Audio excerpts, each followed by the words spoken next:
The wind carried ash across the platform of Crestfall Station like the town was already burning.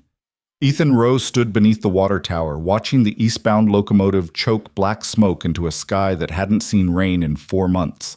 His hat was pulled low, his jaw tight, and his eyes tracked every face in the thinning crowd. Prospectors heading home with empty pockets, families fleeing westward with even less. And then he saw her. She moved through the chaos like a knife through water, dark coat buttoned high despite the heat, a leather valise gripped in one gloved hand, and a gaze that swept the platform with the precision of someone who'd learned to calculate danger before it arrived. She didn't look lost. She looked like she was hunting something, or running from it. Ethan's instinct told him to let her pass. He had enough trouble without adding a stranger to it. But something stopped him. Maybe the way she carried herself. Maybe the flash of desperation he recognized because he saw it in the mirror every morning. She was 3 steps from the train when he moved. "Ma'am?" She froze, turned, and the look she gave him could have stopped a stampede. "I'm not interested," she said flatly. "You haven't heard what I'm offering." "I don't need to." Her voice was clipped, eastern, and colder than the Missouri in December. "Whatever you're selling, I'm not buying." She turned back toward the train. Ethan stepped into her path. "You're making a mistake." Her hand moved to her coat pocket, not fast, but deliberate. "Let me pass." "You're here for the Vail contract, aren't you?" That stopped her. She didn't answer right away, just studied him with eyes that were too sharp, too knowing. Finally she spoke. "How do you know that name?" "Because I know who owns the land you're trying to save." Ethan tilted his head toward the horizon, where the broken spine of the frontier stretched into nothing. "And I know you're walking into a trap." Her jaw tightened. "I can handle myself." "I'm sure you can, but handling yourself and surviving what's waiting out there are 2 different things." The train whistle screamed.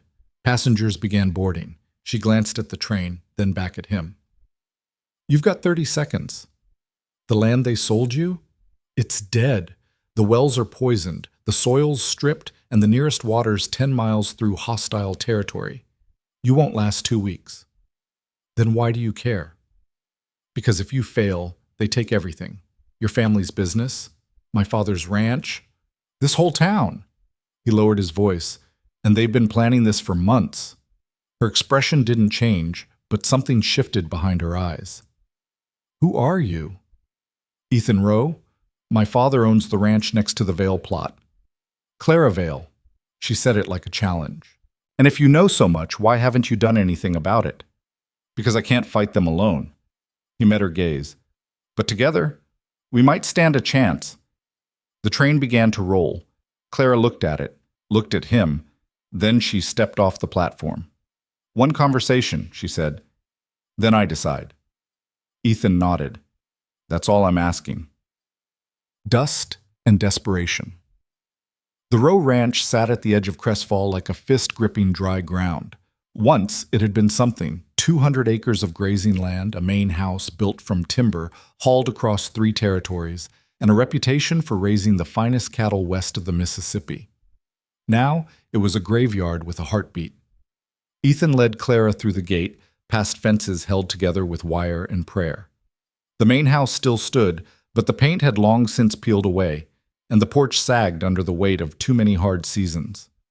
In the distance, a handful of cattle grazed on land that looked more like bone than soil. Clara took it all in without comment. "It's not much," Ethan said. "It's honest," she replied. "That's more than I expected." He led her inside. The house was dim, smelling of dust and old coffee.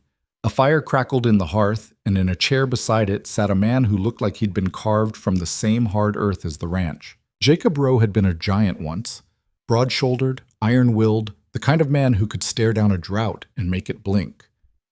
But illness had hollowed him out, leaving behind a shell that still carried the weight of old strength. "Pa," Ethan said quietly. "This is Clara Vail." Jacob's eyes, still sharp despite everything, shifted to her. "Vail," he repeated.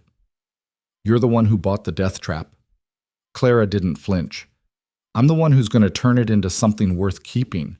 Jacob laughed, a dry, rattling sound. You got spine, I'll give you that. She's got more than spine, Ethan said. She's got a plan. Plans don't mean much out here, Jacob muttered. Execution does. Clara stepped forward. Then let me show you what I'm working with. She set her valise on the table and pulled out a leather folio. Inside were maps, contracts, ledgers, pages and pages of meticulous notes written in a precise, steady hand. This, she said, spreading the documents across the table, is everything I know about the Vale plot. Soil surveys, water rights, historical yields, purchase agreements. Ethan leaned in, scanning the papers. His frown deepened with every line. This doesn't match what they told you, he said. I know. They lied about the wells. I know. The water rights were sold 3 times over. I know. Clara's voice was steady, but her eyes burned. I've known since before I left Boston, but I came anyway. Jacob coughed, sharp and wet. Why? Clara looked at him. Because if I don't save this land, my family loses everything. Our creditors are circling. Our investors are pulling out. This ranch is the only asset we have left, and if I can't turn a profit in 6 months, they'll seize it all. So you came west to die slow instead of fast, Jacob said. I came west to win. Ethan studied her. You really think you can do this? No, Clara said bluntly. Not alone. She turned to face him fully. But you know this land. You know the water sources, the grazing patterns, the weather. You've survived out here when everyone else gave up. If we work together, if we pool our resources, our knowledge, our labor, we might be able to salvage something. Might, Ethan echoed. It's better than nothing. Jacob laughed again, softer this time. She's right, boy. Might is all we've got left. Ethan looked at his father, then at Clara, then at the map spread across the table like a battlefield. If we do this, he said slowly, we do it my way. No cutting corners, no taking risks we can't afford, and no lies. Clara extended her hand. Deal. Ethan shook it. Her grip was firm, unyielding. Then we start tomorrow, he said. The weight of the West. Dawn came hard and unforgiving. Ethan woke before the sun, dressed in the dark, and stepped into a world painted gray and cold. The sky was a sheet of iron, the wind carried the smell of distant rain that would never arrive, and the land stretched out like a challenge waiting to break him. Clara was already awake. She stood beside the fence line, dressed in trail clothes that fit her like armor, dark trousers, a canvas jacket, boots meant for work, not show. Her hair was pinned back, her expression focused, and in her hands was a surveyor's notebook. You always up this early? Ethan asked. I don't sleep much. Neither do I. She glanced at him. Then we'll get along fine. They rode out together as the sun cracked the horizon. The Vale plot sat 3 miles east. A tract of land that looked like someone had taken a knife to the earth and carved out everything worth keeping. The soil was pale and cracked. The brush was brittle, and the wells that were supposed to provide water were little more than dry holes filled with dust. Clara dismounted and walked the perimeter, taking notes with the precision of a general surveying a battlefield. It's worse than I thought, she said. It's exactly what I told you it would be. No. She knelt beside one of the wells, running her fingers along the stone rim. It's deliberate. Ethan crouched beside her. What do you mean? Look at this. She pointed to the well's interior. The stone's been chipped away. Recently. Someone collapsed these wells on purpose. Ethan's jaw tightened. Donovan. Clara looked up. Who? Marcus Donovan. He's the financier who's been buying up land around here for the past 2 years. He offers loans no one can repay, waits for them to default, then takes everything. Ethan stood staring at the ruined well. He wanted you to fail. Why? Because failure gives him leverage. If you can't make this land work, your creditors back east will panic. They'll sell to him at a fraction of the value. And once he owns your contracts, he owns you. Clara's expression hardened.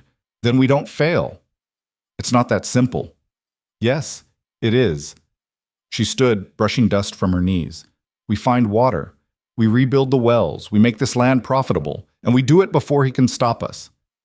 Ethan wanted to argue, wanted to tell her it was impossible, that the odds were too steep, that she didn't understand how deep Donovan's claws went.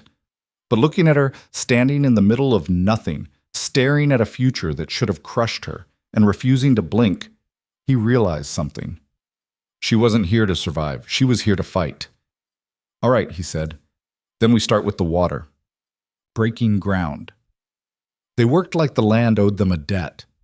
Ethan knew every water source within 20 miles, springs that ran thin but steady, aquifers buried beneath layers of rock, seasonal creeks that could be diverted if you knew where to dig.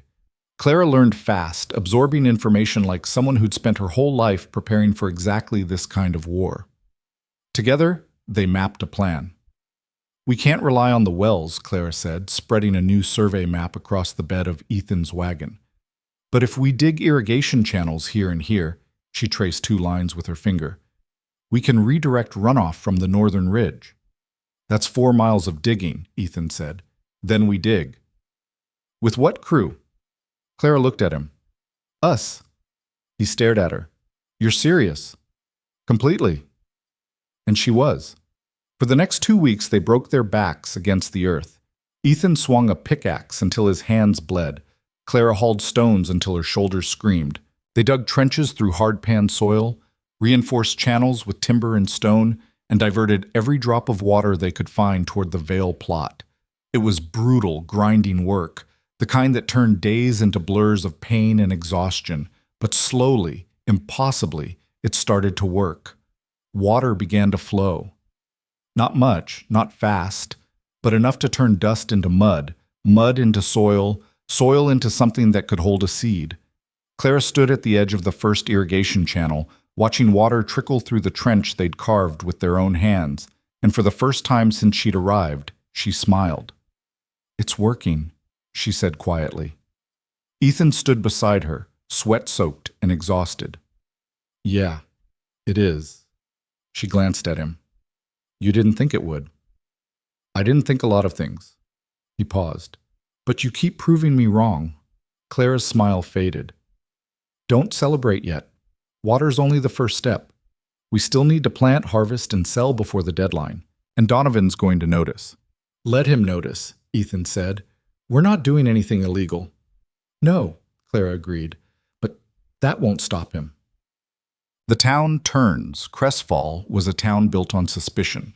It had been burned before, by carpetbaggers, swindlers, silver-tongued speculators who promised prosperity and delivered ruin. So when word spread that an Eastern woman was trying to turn dead land into profit, the town didn't cheer. It watched and waited for her to fail. Clara felt it every time she walked through town. The stares, the whispers, the way conversations stopped when she entered the general store. "They don't trust you," Ethan said one evening as they rode back from town. "I noticed. They think you're here to take advantage." "Are they wrong?" Clara asked. "I am here to take something. Profit, survival, a future. The fact that I'm willing to work for it doesn't change that." "It should, but it doesn't." She looked at him. "People don't judge you by your intentions. They judge you by your results." Ethan didn't argue, because she was right. The town's distrust turned sharper when supplies started disappearing. First, it was small things. Tools left out overnight, fence posts that went missing, a shipment of seed that arrived half empty. Ethan chalked it up to bad luck. But when someone cut their irrigation line in the middle of the night, spilling 2 days' worth of collected water into the dirt, he knew it was deliberate. "It's Donovan," Clara said, staring at the broken channel. "Maybe. Or maybe it's just the town." "Does it matter?" Ethan looked at her. "Yeah, it does. Because if it's Donovan, we can fight him. If it's the town, we're fighting ghosts." Clara was quiet for a long moment. Then she stood. "Then we make them see." "See what?" "That we're not the enemy. Building trust." Clara didn't ask for help. She offered it. When the general store's roof started leaking, she showed up with tar and timber and fixed it herself. When the schoolhouse needed benches, she built them. When a widow's fence collapsed, Clara and Ethan spent an afternoon rebuilding it, refusing payment. Slowly, grudgingly, the town began to soften. Not everyone. Some still watched her with hard eyes and clenched jaws. But others started to nod when she passed, started to return her greetings, started to see her not as an outsider, but as someone willing to bleed for the same dirt they called home. It wasn't trust, not yet, but it was a start. One evening, as the sun burned red on the horizon, Ethan and Clara sat on the porch of the row house, too tired to move. "You didn't have to do all that," Ethan said. "Yes, I did." "Why?" Clara was quiet. Then she said, "Because if this is going to be my home, I need them to let me stay." Ethan looked at her. "You really mean that, don't you, about staying?" "I don't know yet," Clara admitted, "but I'd like the option." He nodded. "Then we'll make sure you have it." The first harvest. 6 weeks after Clara arrived, the first green shoots broke through the soil. It wasn't much, a thin carpet of alfalfa spreading across a quarter-acre of land that had been lifeless 2 months earlier. But it was proof. Proof that the land could be saved. Proof that their work mattered. Clara stood at the edge of the field, her notebook open, calculating yields and margins with the focus of someone who knew that every number mattered. "We're ahead of schedule," she said. "Barely," Ethan replied. "It's enough." She closed the notebook. "If we can harvest this and sell it before the fall inspection, we'll have enough to cover the first payment. And if we can't?" Clara's expression didn't change. "Then we find another way." Ethan wanted to believe her, wanted to believe that determination and hard work would be enough. But deep down, he knew better, because Donovan was coming, and when he arrived, everything they'd built would be put to the test. Pasiamas. Us dama. The letter.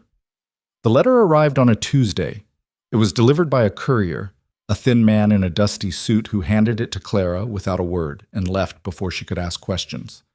The envelope was expensive. Heavy paper, embossed seal, the kind of presentation meant to intimidate. Clara opened it in front of Ethan. Inside was a single sheet of paper written in precise, elegant script. "Miss Vale, it has come to my attention that you are attempting to rehabilitate the property known as the Vale Plot. While I admire your ambition, I must inform you that your efforts are both futile and financially irresponsible. The land you occupy is subject to several outstanding liens, water rights disputes, and contractual obligations that render profitable operation impossible. I have taken the liberty of reviewing your situation, and I believe a more prudent course of action would be to sell the property to a party capable of managing it appropriately. I am prepared to offer you a fair price, one that will allow you to exit this venture with dignity and tact. I trust you will give this matter the serious consideration it deserves. Respectfully, Marcus Donovan." Clara read it twice. Then she folded it carefully and set it on the table. "What does it say?" Ethan asked. "It says he's scared." Ethan blinked. "What?" "Look at the language. Futile, irresponsible, dignity. He's not offering to help me. He's trying to convince me I've already lost." She looked at Ethan. "People don't do that unless they think you might actually win." Ethan stared at her. "You're not selling." "Of course not." "Then he's going to come after us." "Let him." Claire's eyes were cold. "We've survived everything else. We'll survive him too."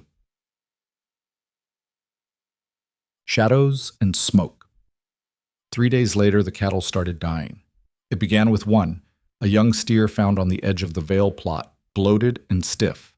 Ethan assumed it was bad water or snakebite, but when 2 more turned up the next day and then 4 more the day after that, he knew it was poison.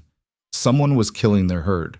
Claire and Ethan worked through the night, moving the remaining cattle to higher ground, testing every water source, checking every feed line. But the damage was done. They'd lost nearly a third of their stock, and with it, a third of their income. "This is Donovan," Clara said, staring at the dead cattle. "You don't know that." "Who else would it be?" Ethan didn't answer, because he didn't have one. That night, he rode into town. Confrontation. Marcus Donovan's office sat above the Crestfall Bank like a crown on a corpse. It was all dark wood and leather, expensive rugs and imported liquor, a monument to wealth in a town that was starving. Ethan walked in without knocking. Donovan was seated behind his desk, a glass of whiskey in one hand, a ledger in the other. He looked up, unsurprised. "Mr. Rowe." he said smoothly. To what do I owe the pleasure? You know why I'm here, Donovan smiled. I'm afraid I don't. The cattle, the broken tools, the cut irrigation line. You've been sabotaging us. That's a serious accusation. It's the truth. Donovan set down his glass. Mr. Rowe, I understand you're under a great deal of stress. Your father's illness, your financial troubles, your partnership with Miss Vale. But I assure you, I have no interest in petty vandalism. Then what do you call poisoning livestock? I call it unfortunate. Donovan leaned back in his chair. The frontier is a dangerous place, Mr. Rowe. Accidents happen. Animals die. Fortunes collapse. It's the nature of the world. Ethan stepped closer. If anything else happens to our land, I'm coming back here, and I won't be asking questions. Donovan's smile didn't waver. Is that a threat? It's a promise. For a moment, the two men stared at each other. Then Donovan chuckled. You've got fire, I'll give you that. But fire burns out, Mr. Rowe, and when it does, I'll still be here. Ethan turned and walked out. The storm breaks. That night, Clara found him on the porch, staring at the dark horizon. Did you confront him? She asked. Yeah. And? He denied everything, and he's right, we can't prove it. Clara sat beside him. Then we outwork him. How? He's got money, influence, an entire network of people willing to do his dirty work. We've got dirt and desperation. We've got each other, Clara said quietly. Ethan looked at her. I know you're tired, she continued. I know this feels impossible. But we've already done the impossible, Ethan. We turned dead land into something living. We made water flow where there was only dust. We built something real. She paused. And we're not stopping now. Ethan was quiet for a long time. Then he nodded. All right, he said. Then we finish this. Clara stood. Together. Together. And as the wind howled across the frontier, carrying the promise of storms that might never come, they made a choice. They would fight. Not because they were sure they'd win, but because losing wasn't an option. The first harvest came faster than either of them expected. 6 weeks after the letter from Donovan, 6 weeks of back-breaking work that turned days into blurs of exhaustion and determination, the alfalfa stood ready.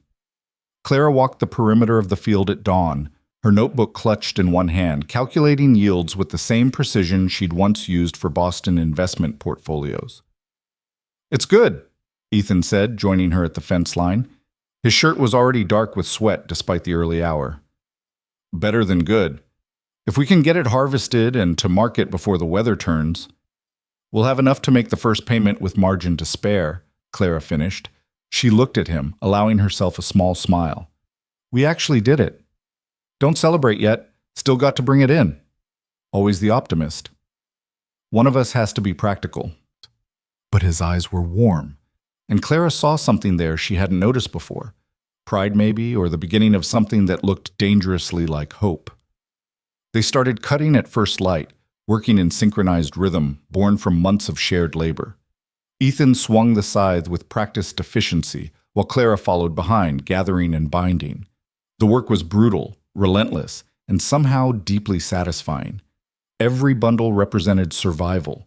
Every row completed was another step away from the edge of ruin. By midday, they'd cleared nearly half an acre. Clara's hands were blistered, her back screaming, but she refused to stop. They couldn't afford to lose momentum, couldn't risk the weather turning before they finished. Take a break, Ethan said, pausing to wipe his forehead. You're going to hurt yourself. So are you. I'm used to it. Clara straightened, pressing one hand to the small of her back. I'm getting used to it too. He studied her for a moment, this Eastern woman who'd transformed herself into something the frontier couldn't break. Yeah, you are. They worked until sunset painted the sky in shades of copper and ash. When they finally stopped, 3/4 of the field was cut and bundled, ready for transport to market. Clara collapsed on the porch steps, too tired to make it inside, and Ethan sat beside her, equally exhausted. Tomorrow we finish, he said. Day after, we take it to Denver. Denver's 3 days round trip. I know, but the prices are better and we need every dollar we can get. He paused. I'll go alone. You can stay here, keep working the rest of the land. No. Claire's voice was firm despite her exhaustion. We go together. I want to see this through, from start to finish. Ethan didn't argue, just nodded, understanding that this wasn't about the money anymore. It was about proving something. To herself, to the town that still watched them with skeptical eyes, to everyone who'd bet they'd fail. That night, Clara wrote another letter to her family. Not about business this time, but about dirt under her fingernails and calluses on her palms, and the strange satisfaction of building something with her own hands. She didn't know if they'd understand, but she needed to tell someone that she was changing, becoming someone she barely recognized but liked more than the person she'd been. She sealed the letter and set it aside, then lay down in the narrow bed that had become familiar over months of restless nights. Through the thin walls, she could hear Ethan moving in the next room, settling in for sleep that would be too short and too light. Ethan? She called softly. A pause. Yeah? Thank you for not letting me walk away that day. Another pause, longer this time. Thank you for staying. The next day brought disaster disguised as weather. Clara woke to the smell of rain, that particular scent of moisture hitting dry earth after months of drought. She rushed to the window and her heart sank. Dark clouds rolled across the sky, heavy and threatening, exactly the kind of storm that could flatten unharvested crops and turn their entire field into worthless mulch. No, she whispered. Not now. Not when we're this close. Ethan was already outside, staring at the sky with the grim expression of someone who'd seen this before. We've got maybe 2 hours before it hits, 3 if we're lucky. Can we finish in time? Not all of it, but if we work fast, we can save most of it.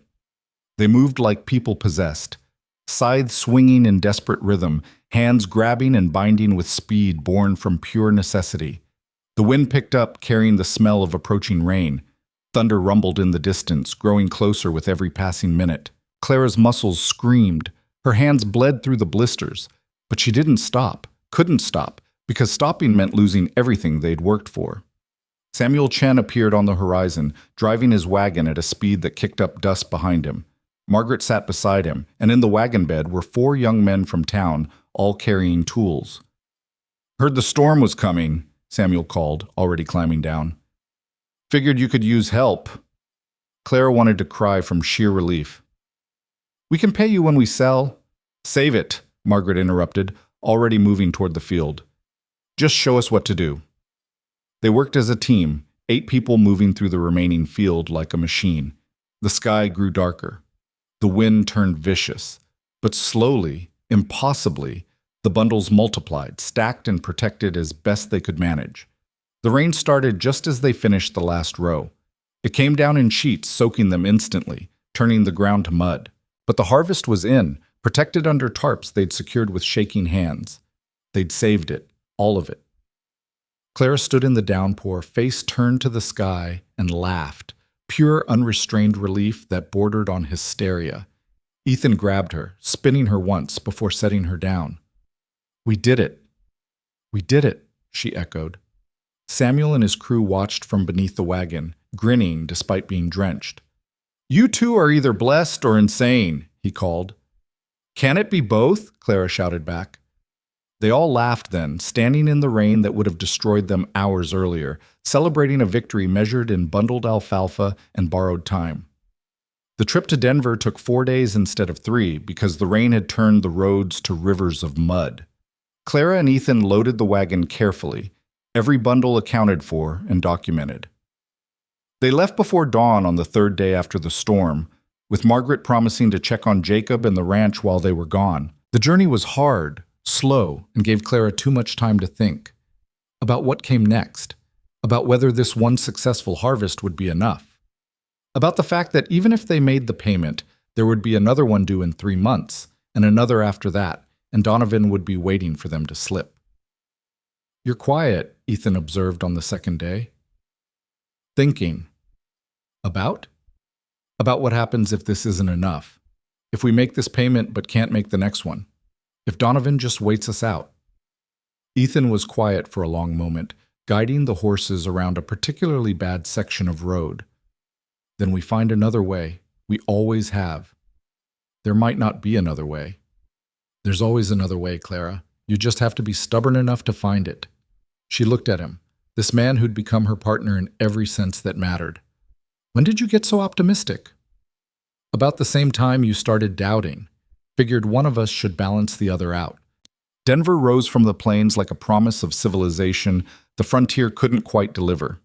They sold the alfalfa to a livestock dealer who tried to lowball them until Clara pulled out her documentation showing market rates in 3 other cities. The man's expression shifted from condescension to respect, and they walked away with a price that was fair, and then some. Where did you learn to negotiate like that? Ethan asked as they left the dealer's warehouse. Boston. Investment negotiations with men who thought I was just a pretty face there to take notes. Clara smiled, sharp and satisfied. They learned differently. So did he. They deposited the money in a Denver bank, keeping enough cash to make the land payment and cover basic supplies. Clara held the bank receipt like it was a royal decree, proof that they'd done the impossible. We should celebrate, Ethan said. We should get back. Make the payment before Donovan finds a way to invalidate it. Clara, he caught her arm gently. One night, one meal that isn't beans and hardtack, one moment where we're not just surviving.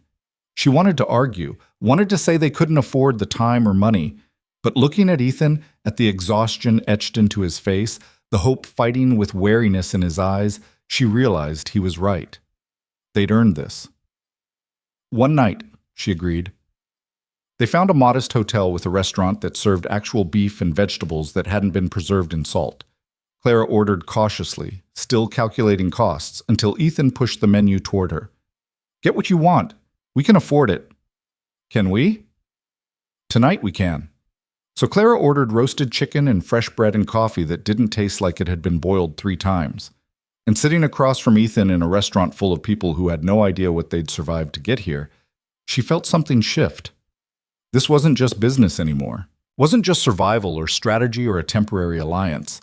Somewhere in the months of shared work and shared danger, they'd become a team. Partners who trusted each other with more than just land contracts and financial planning.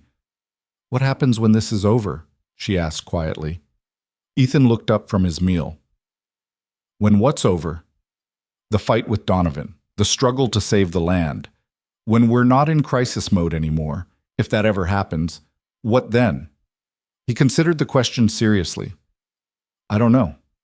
I haven't let myself think past the next payment, the next crisis. It's been survival mode for so long, I'm not sure I remember how to live any other way. Me neither, Clara admitted, but I'd like to find out. Yeah?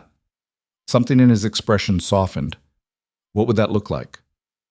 I don't know, maybe expanding the ranch, really building it into something sustainable. Maybe getting involved in territorial politics, fighting for water rights protection so others don't face what we did. She paused. Maybe actually living instead of just surviving. I'd like that too. They finished their meal in comfortable silence, and when they stepped out into the Denver evening, the sky was clear and full of stars. Clara stood on the boardwalk, breathing in air that didn't smell like dust and desperation, and allowed herself a moment of hope. Tomorrow they'd ride back to Crestfall and face whatever came next, but tonight they'd won something worth celebrating. The ride back was faster, the roads having dried enough to make decent time. They reached Crestfall on the 4th day, and Clara's first stop was the land office where Donovan's contracts were filed. The clerk looked up as they entered, his expression shifting from boredom to something like surprise when he saw who it was. We're here to make a payment, Clara said, setting the bank draft on the counter. The clerk examined it, his eyebrows rising. This is the full amount due, plus interest. We're aware. He processed the payment slowly, like he was waiting for it to be a mistake or a forgery.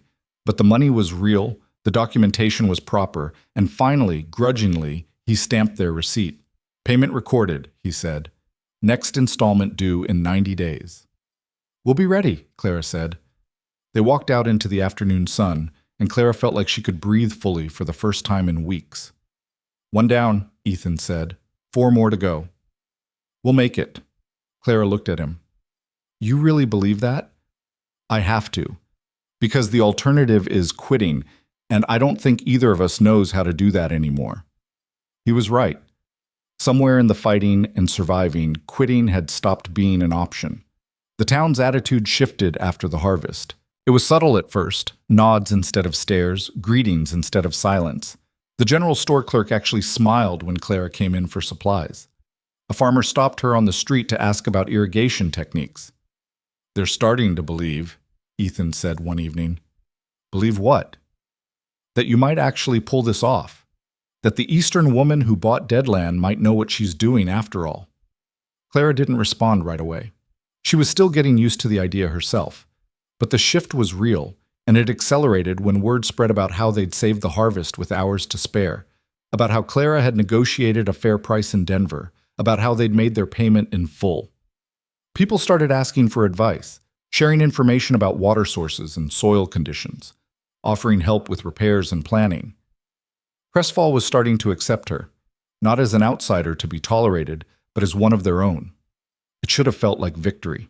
But Clara couldn't shake the feeling that something was coming, that Donovan had been too quiet, too absent, and men like him didn't take defeat lying down.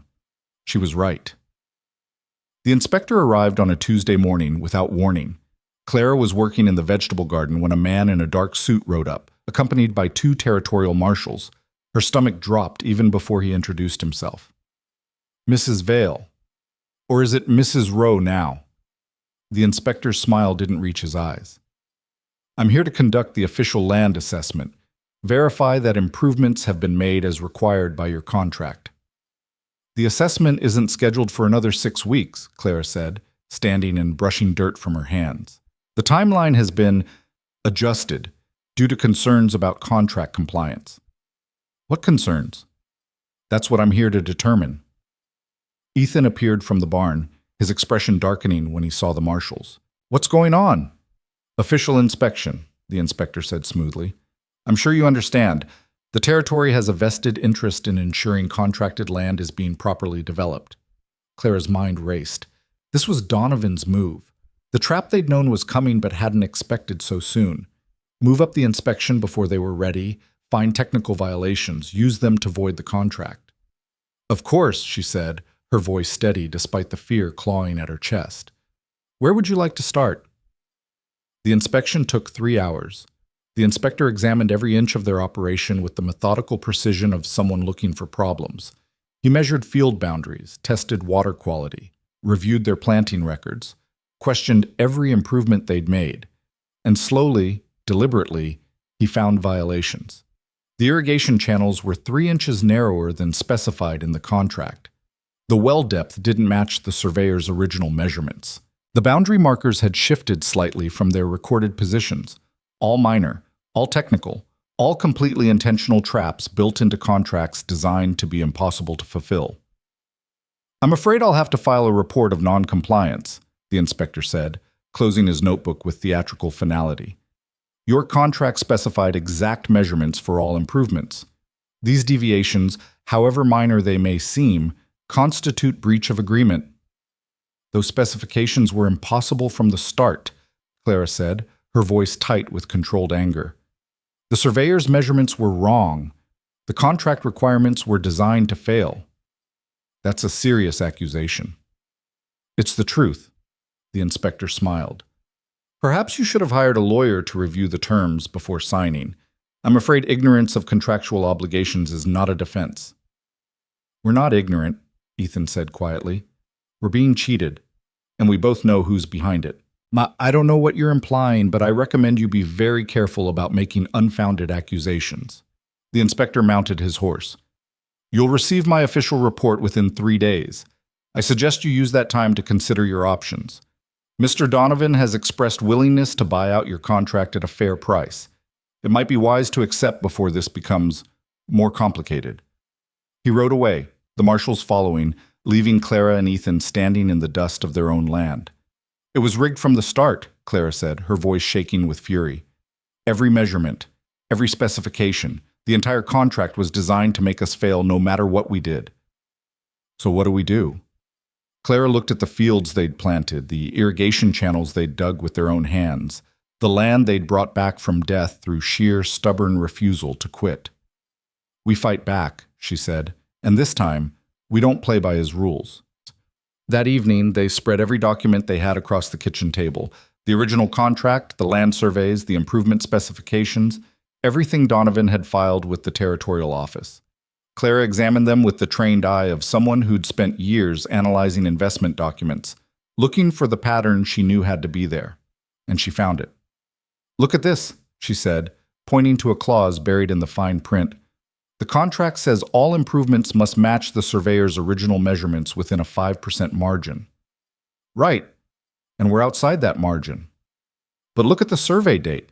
It was conducted 3 years ago before the drought, before the land shifted, before natural erosion changed the water table depth." She pulled out another document. "According to territorial law, land surveys are only valid for 2 years unless specifically renewed. This survey expired 18 months ago."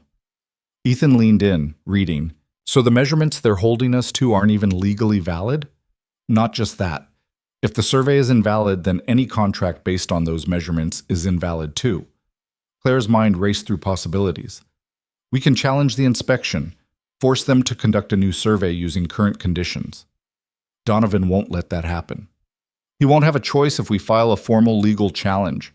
And if we can prove he knowingly used an expired survey to create impossible contract terms, we can prove fraud. Clara met his eyes. "We can prove fraud. And take him down for good." They worked through the night, building their case with the same determination they'd brought to everything else. By morning, they had a legal filing that was meticulous, comprehensive, and damning.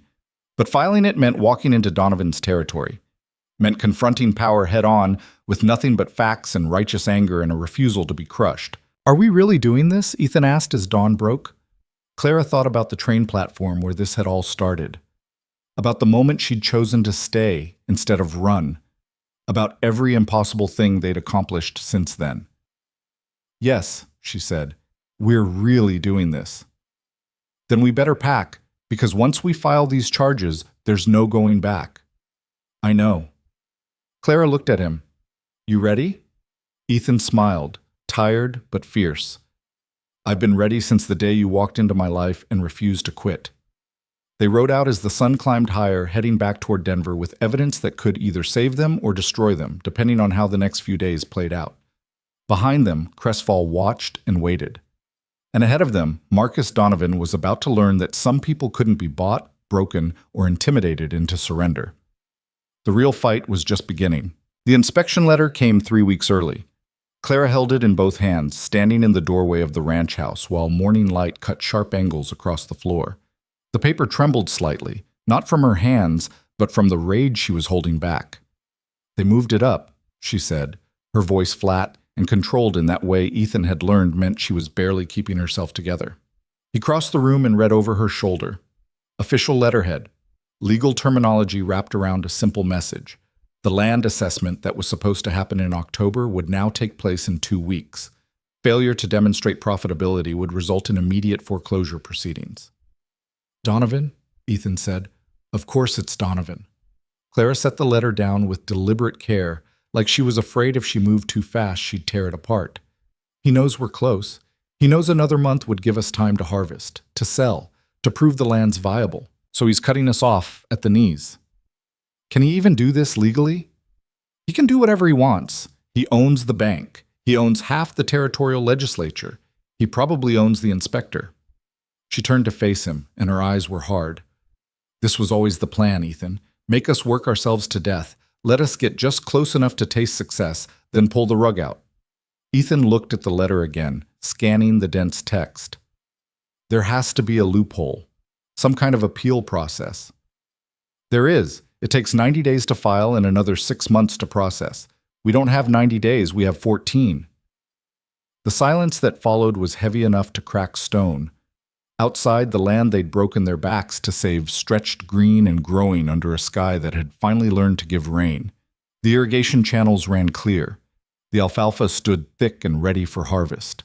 The cattle, what remained of them, grazed on pasture that had been dead dirt 4 months ago. They'd done everything right, and it still wasn't going to be enough. Clara walked to the window, arms crossed, staring out at the horizon. "We can't harvest and process in 2 weeks.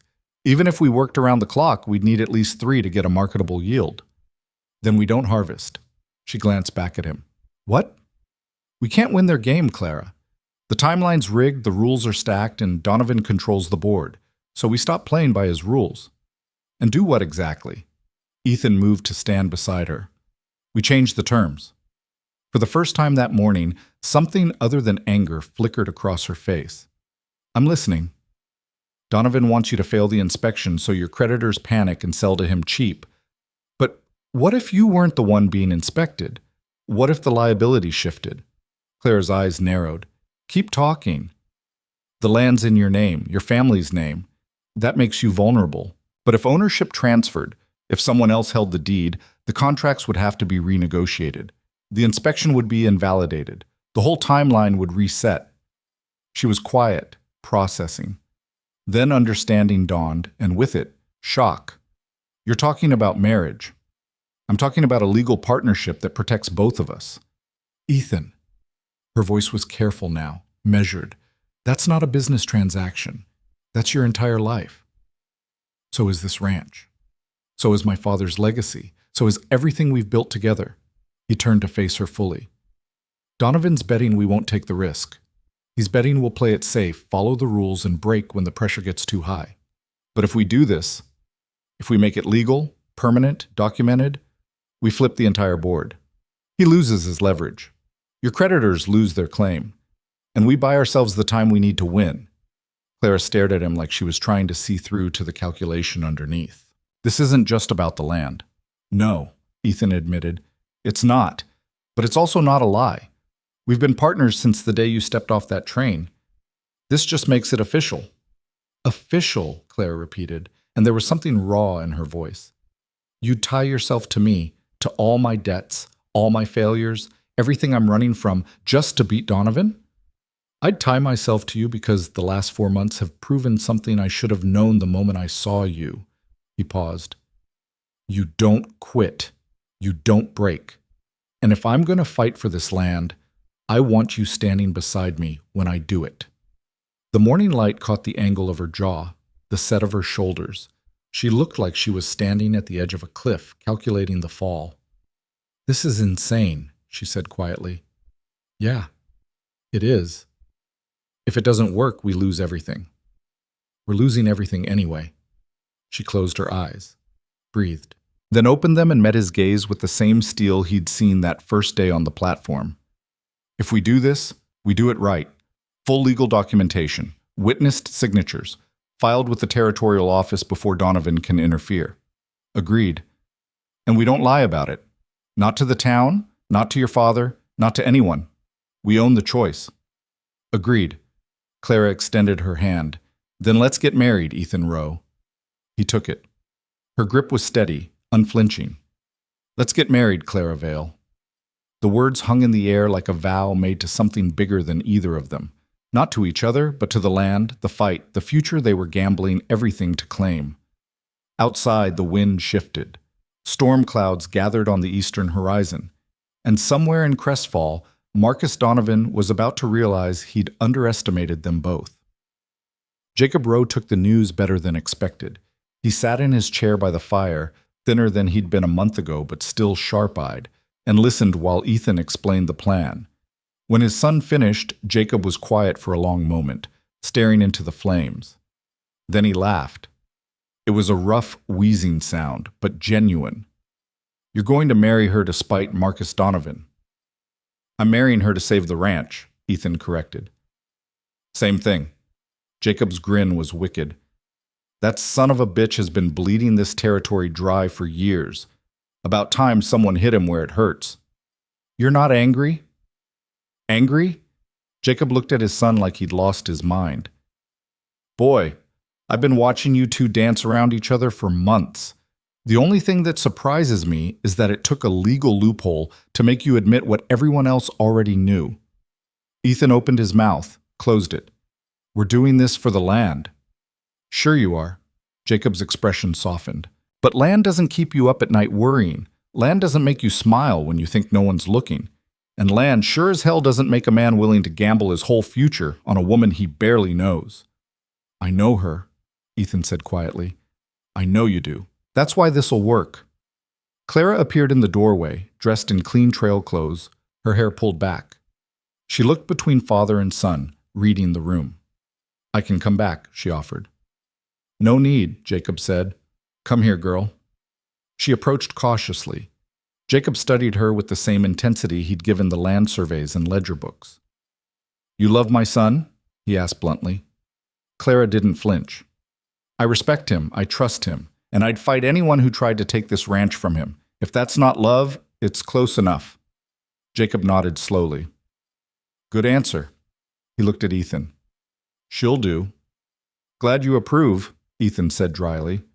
"I don't approve. I'm relieved." Jacob coughed, hard and wet. When he recovered, his voice was rougher. "I won't be here much longer, boy, and the thought of you trying to run this place alone was keeping me up at night. But her?" He nodded at Clara. "She's got the spine for it. Hell, she might even be tougher than you." "She is," Ethan agreed. Clara's expression flickered, something vulnerable, quickly hidden. "Thank you, Mr. Rowe." "Jacob, and don't thank me yet. You're about to marry into the most stubborn family in 3 territories. You'll earn every word of gratitude before this is over." "I'm counting on it." Jacob reached out a weathered hand. Clara took it. He squeezed once, firm and deliberate. "Welcome to the family, Clara Vale. Now go make Marcus Donovan regret ever setting foot in Crestfall." They filed the marriage license at dawn. The territorial office was a cramped building that smelled of ink and old paper, staffed by a clerk who looked like he'd rather be anywhere else. Ethan and Clara stood before him while he processed the paperwork with mechanical efficiency. "Names?" "Ethan Rowe, Clara Vale." "Witnessed?" A man stepped forward from the corner, Samuel Chen, the owner of the general store and one of the few people in Crestfall who'd openly supported their work. "I'll witness." The clerk barely looked up. "Sign here, and here, initial there." They signed. The pen scratched across paper with a sound like fate being sealed. "Congratulations," the clerk said without feeling. "You're legally married? Next." They stepped out into the morning light as husband and wife, and Clara felt the weight of it settle over her like a coat that didn't quite fit yet but would, given time. "That's it?" she said. "That's it. I thought there'd be more." Ethan glanced at her. "You want a ceremony? Flowers? A preacher?" "No, I just thought changing your entire life would feel different." "Does it feel wrong?" She considered. "No, it feels necessary."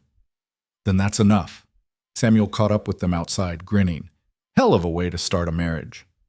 "It's not a real marriage," Clara said automatically. "Sure looks real to me." Samuel handed them a wrapped package. "From my wife. She said every bride deserves something, even if the wedding was in a territorial office at dawn."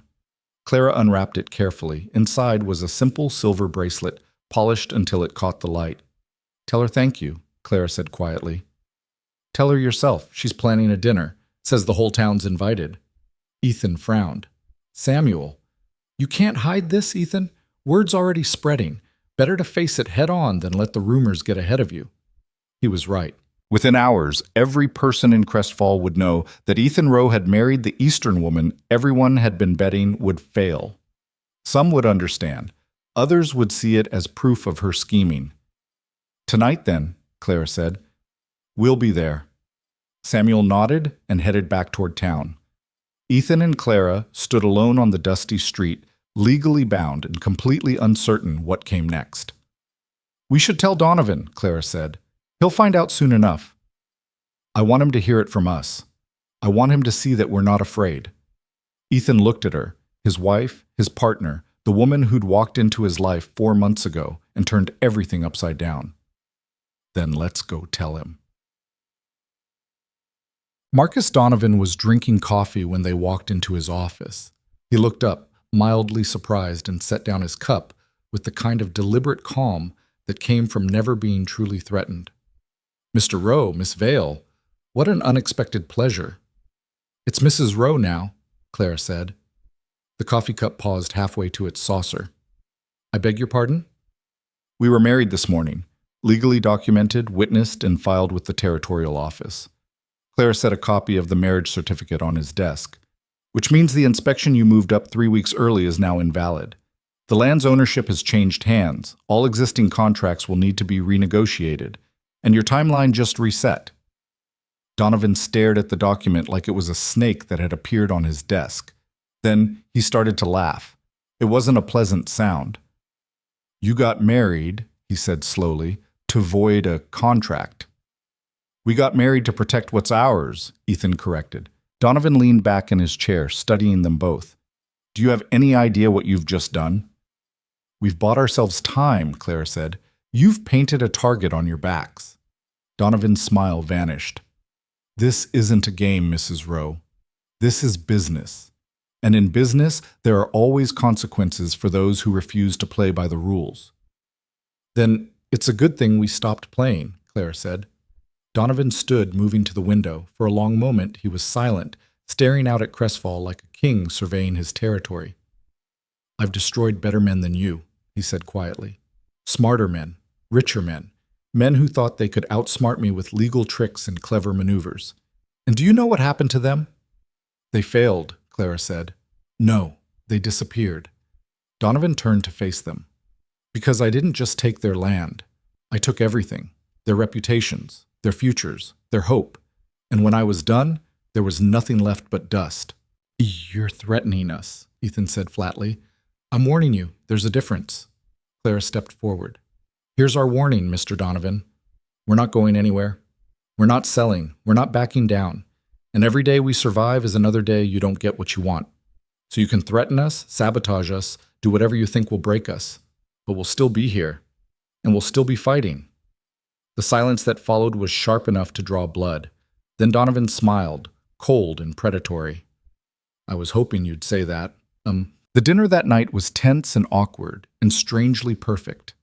Samuel's wife, Margaret, had set up tables in front of the general store, stringing lanterns overhead and laying out food the town had pooled together. It wasn't fancy, roasted chicken, cornbread, beans, and beer, but it was real, and it was theirs.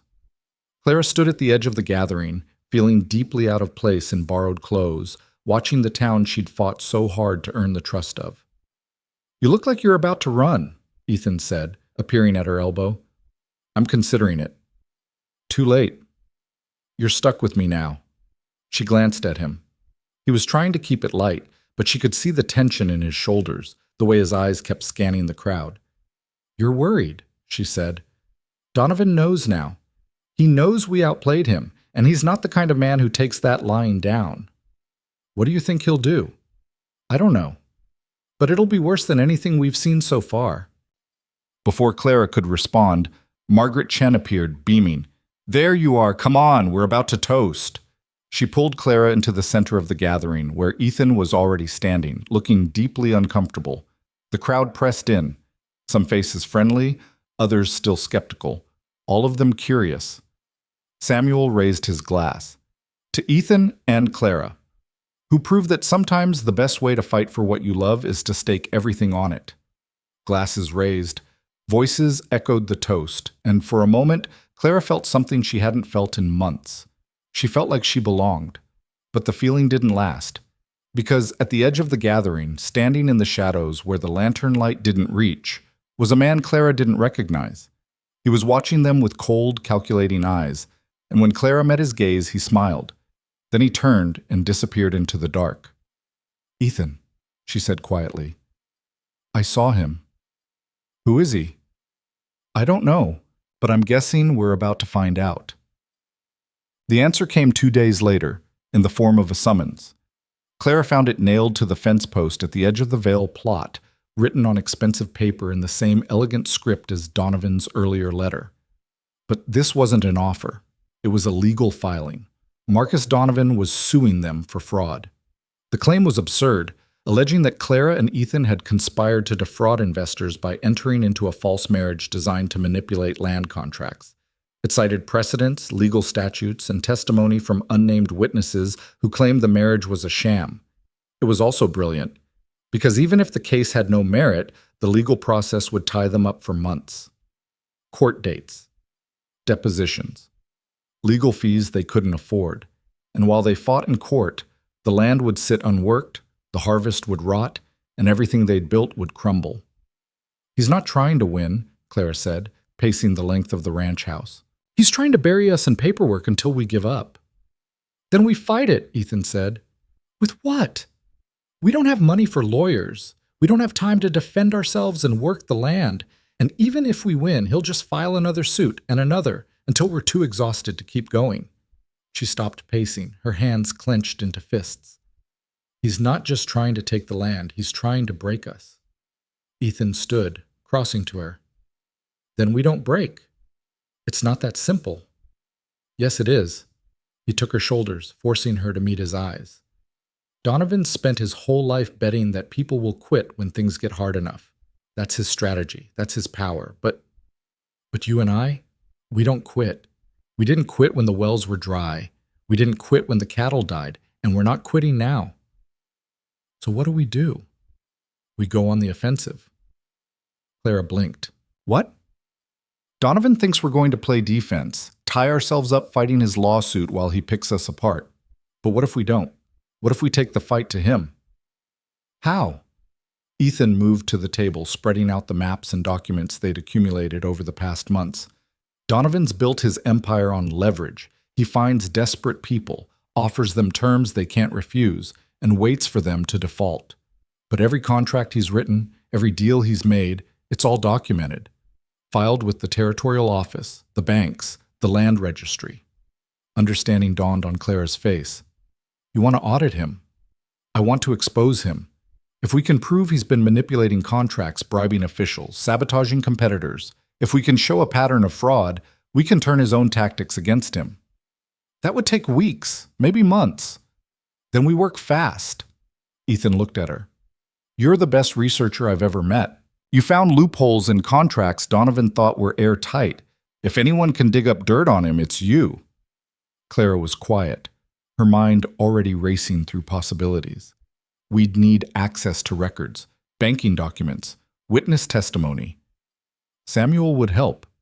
Maybe some of the others Donovan squeezed over the years. It's risky. If Donovan finds out we're investigating him, he'll come after us harder. I know. Ethan paused. But we're already at war, Clara. We might as well make it count. She looked at the maps, the documents, the evidence of everything they'd built together. Then she looked at her husband, because that's what he was now, for better or worse. All right, she said. Let's burn his empire to the ground. The next week was a blur of stolen hours and silent work. During the day, they maintained appearances, working the land, tending the cattle, preparing for a harvest they weren't sure they'd live to see. But at night, by lamplight, they became investigators. Clara pored over public records, cross-referencing land deeds and mortgage contracts. Ethan talked to people Donovan had ruined, farmers who'd lost their land, businessmen forced into bankruptcy, families scattered to the winds. Slowly, painfully, a picture began to emerge. Donovan's empire wasn't built on legitimate business. It was built on a web of calculated fraud. He'd been buying land rights from territorial officials before they were publicly available, manipulating water surveys to devalue property, bribing inspectors to condemn healthy operations. And when people couldn't pay, he'd seize everything, not just the land, but personal property, equipment, even family heirlooms. It was systematic, ruthless, and completely illegal. We have enough, Clara said one night, surrounded by stacks of documents. Enough to file charges. Enough to demand an investigation.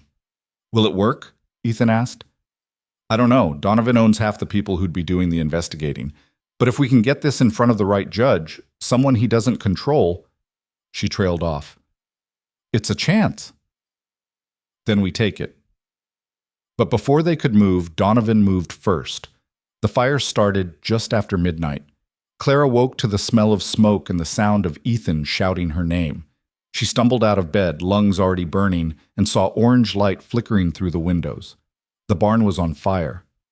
They ran. Ethan grabbing buckets, Clara releasing the horses, both of them moving on pure instinct.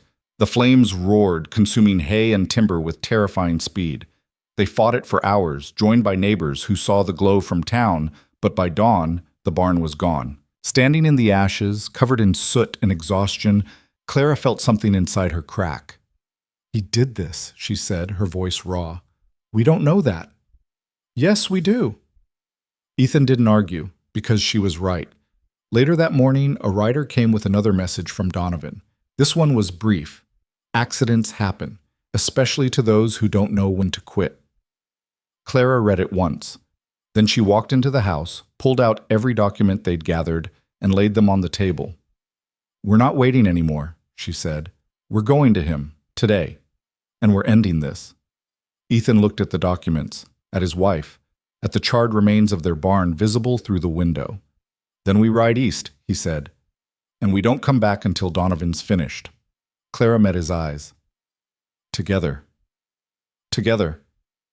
They packed everything they'd need, the evidence, the contracts, the marriage certificate that had started all of this. And as the sun climbed higher, they rode out of Crestfall, leaving behind the land they'd fought for and heading toward the heart of the empire that wanted them dead. The town watched them go, unsure if they'd ever see either of them again. But Clara and Ethan didn't look back, because they'd already decided if they were going down, they were taking Marcus Donovan with them. The territorial capital rose from the plains like a promise the frontier had never quite kept. Denver was wealth dressed in false fronts and fresh paint, a city trying desperately to convince itself it was more than a glorified mining camp. Grand hotels stood next to tent saloons. Telegraph wires crisscrossed streets still churned to mud by wagon traffic. Men in expensive suits negotiated fortunes in buildings that would blow over in a strong wind. It was exactly the kind of place where someone like Marcus Donovan could thrive. Ethan and Clara rode in at dusk, exhausted from 3 days of hard travel, their saddlebags stuffed with documents that represented either salvation or suicide, depending on how the next 48 hours played out. They'd barely spoken during the journey, each lost in their own calculations, their own fears about what they were about to attempt. "We need a lawyer," Clara said as they dismounted in front of a modest boarding house. "Someone Donovan doesn't own." "That's a short list. Then we find someone hungry enough to take the risk." She pulled the saddlebags down, wincing at the weight. "Someone who wants to make a name for themselves going after the biggest target in the territory." Ethan tied off the horses, scanning the street with the wariness of a man who knew enemies could be anywhere. "And if we can't find anyone? Then we represent ourselves and hope we're smart enough to survive it." They checked into separate rooms, maintaining appearances even here, where no one knew them, and met an hour later in the boarding house dining room. Clara had changed into the only dress she owned, a dark blue traveling suit that made her look like exactly what she was, an Eastern businesswoman who'd wandered too far west and refused to turn back. Over thin coffee and bread that tasted like sawdust, they reviewed their strategy. "Donovan's primary offices are in the Mercantile Building," Clara said, keeping her voice low. "4th floor. He keeps his main files there, contracts, correspondence, financial records." "How do you know that?" "I asked the clerk at the land office. Apparently Donovan's been filing territorial paperwork from that address for 5 years. She paused. "Which means every fraudulent contract, every manipulated deed, every bribed official, there's a paper trail leading straight back to that building." Ethan frowned. "He's too smart to keep incriminating evidence lying around." "Maybe, but men like Donovan don't think they can lose. They keep records because records are power, proof of who owes them, who they own, what they can take. He won't expect us to come after him here, in his own territory with his own documents." "Because it's insane." Claire's smile was sharp. "Exactly." Before Ethan could respond, a man approached their table. He was young, maybe 30, with ink-stained fingers and the hungry look of someone still trying to prove himself. "Excuse me," he said, "but I couldn't help overhearing. You're looking for legal representation against Marcus Donovan?" Clara and Ethan exchanged a glance. "Who's asking?" "Thomas Brennan, attorney at law." He pulled out a chair without waiting for an invitation. "And before you ask, no, I don't work for Donovan. In fact, I've spent the last year watching him destroy 3 of my clients while I stood helpless because I couldn't prove what everyone knows he's doing." "Which is," Ethan asked carefully, "systematic fraud, contract manipulation, bribery, extortion." Brennan leaned forward. "Donovan's built an empire by finding desperate people and offering them impossible terms, then using legal technicalities to seize everything when they inevitably default. He's bankrupted half the territory and no one's been able to touch him because he's too connected, too careful, and too ruthless." "And you think you can take him down?" Clara asked. "No, but I think we can. Brennan's eyes were bright with something between ambition and genuine conviction. I've got the legal knowledge. You've clearly got evidence, or you wouldn't be here. Put them together, and we might actually have a shot. Clara studied him. What's your angle?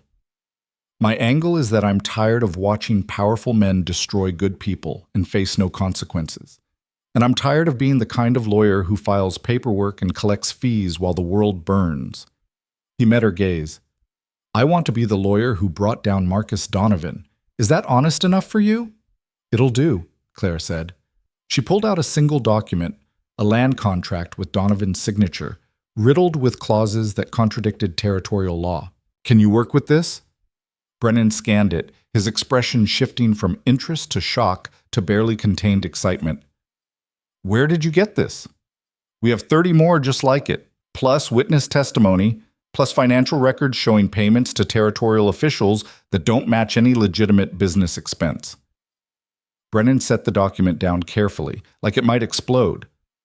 You're sitting on enough evidence to send Donovan to prison for 20 years. We're sitting on enough evidence to get ourselves killed if we're not careful, Ethan corrected, which is why we need someone who knows how to weaponize it legally. I can do that. Brennan's voice was steady now, professional. But we need to move fast. If Donovan finds out you're in Denver with this kind of ammunition, he already knows we're coming for him, Clara interrupted. He burned our barn 2 days ago. This is his last warning before he escalates to something worse. Brennan absorbed that. Then we don't give him the chance. We file formal charges tomorrow morning with the territorial prosecutor. We request an emergency injunction freezing all of Donovan's land contracts pending investigation. And we make damn sure the press gets hold of it before he can bribe his way out. The prosecutor won't touch this, Ethan said. Donovan owns him. Maybe. But the deputy prosecutor is a woman named Catherine Ross, and she's been looking for a case big enough to make her career. She's also the governor's niece, which means she's one of the few people in this territory Donovan can't openly threaten. Brennan stood. Meet me at my office at dawn. We've got work to do. He left his card and walked out, moving with the kind of purpose Clara recognized because she'd seen it in herself. Ethan watched him go. You trust him? No, but we're past the point of having better options. That night, Clara couldn't sleep. She lay in the narrow boarding house bed, listening to Denver settle into its restless evening rhythm, drunken laughter from the saloon next door, the clatter of late-night freight wagons, a woman singing somewhere in the distance.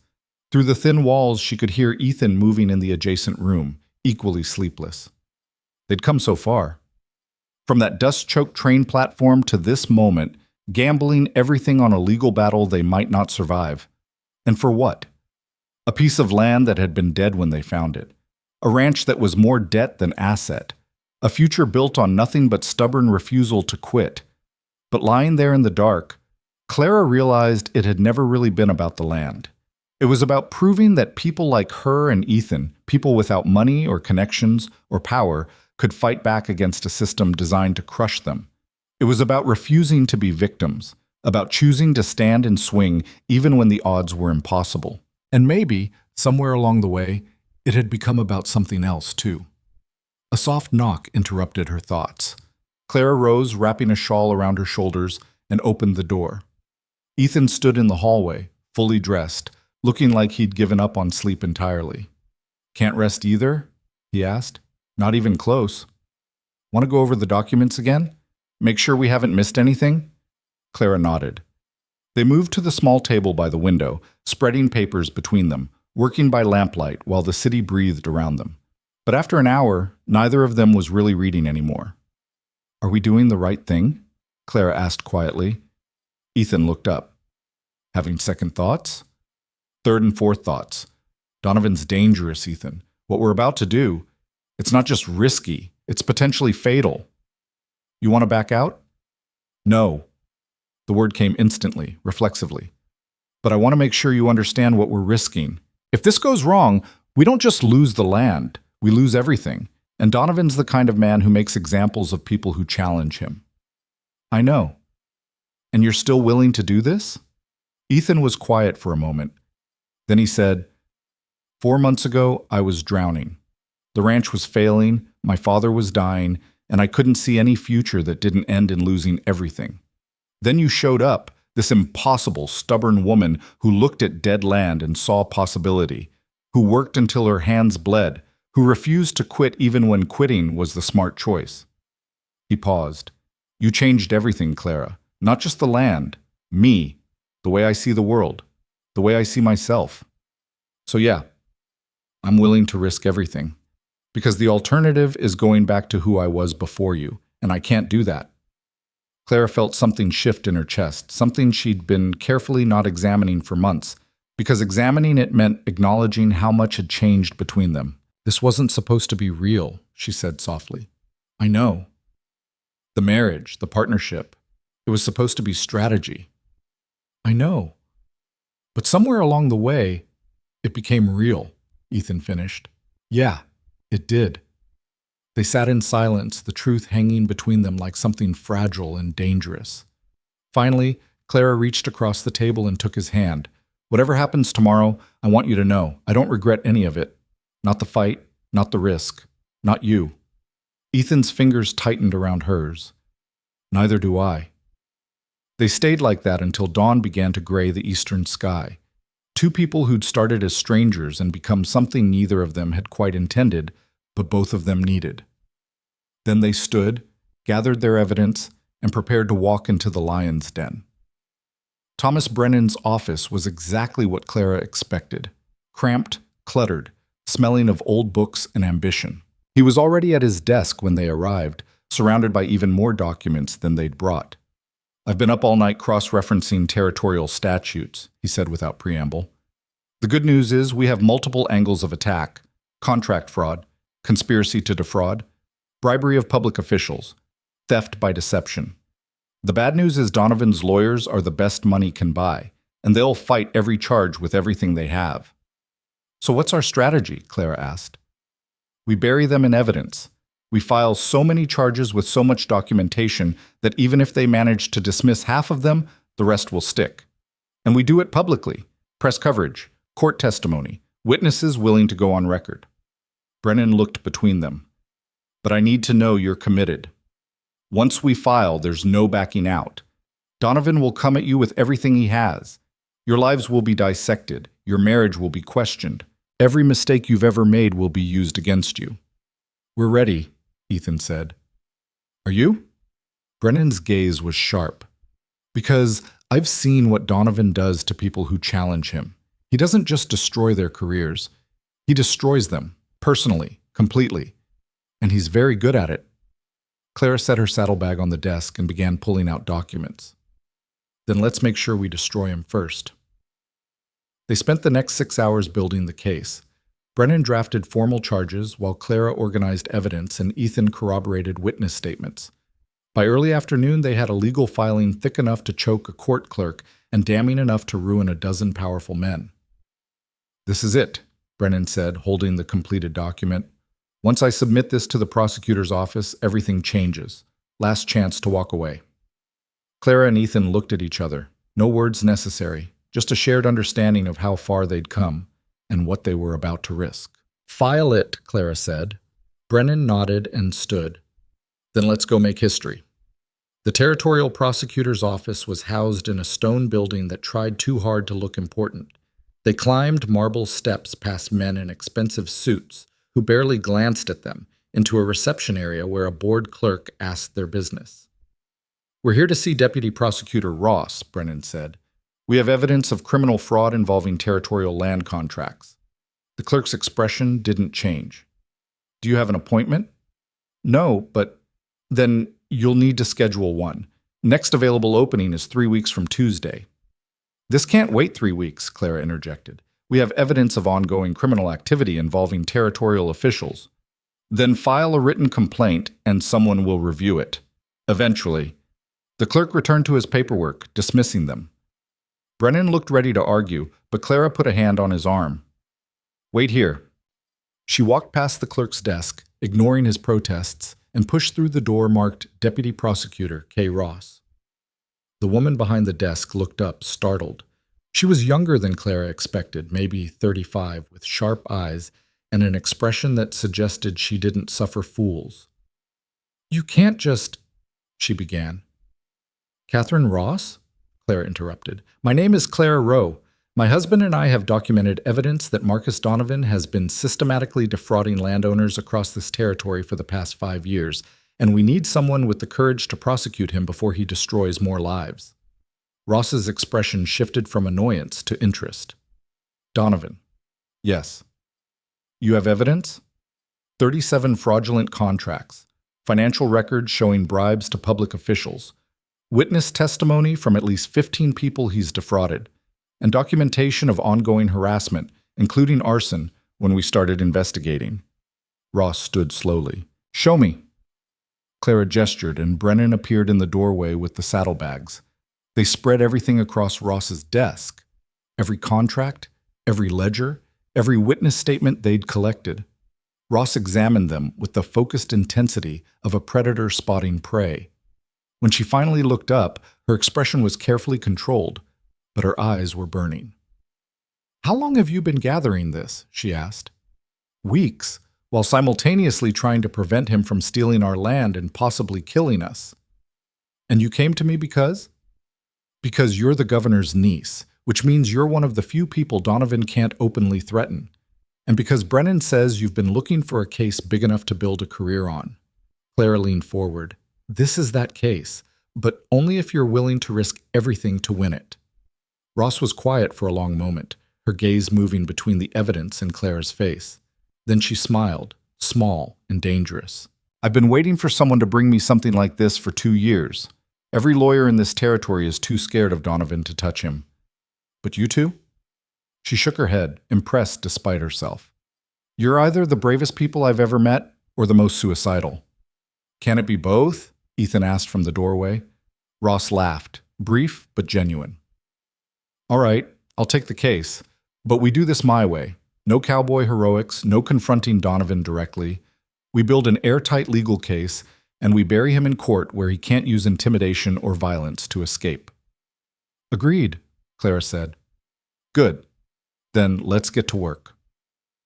For the next 24 hours, they didn't sleep.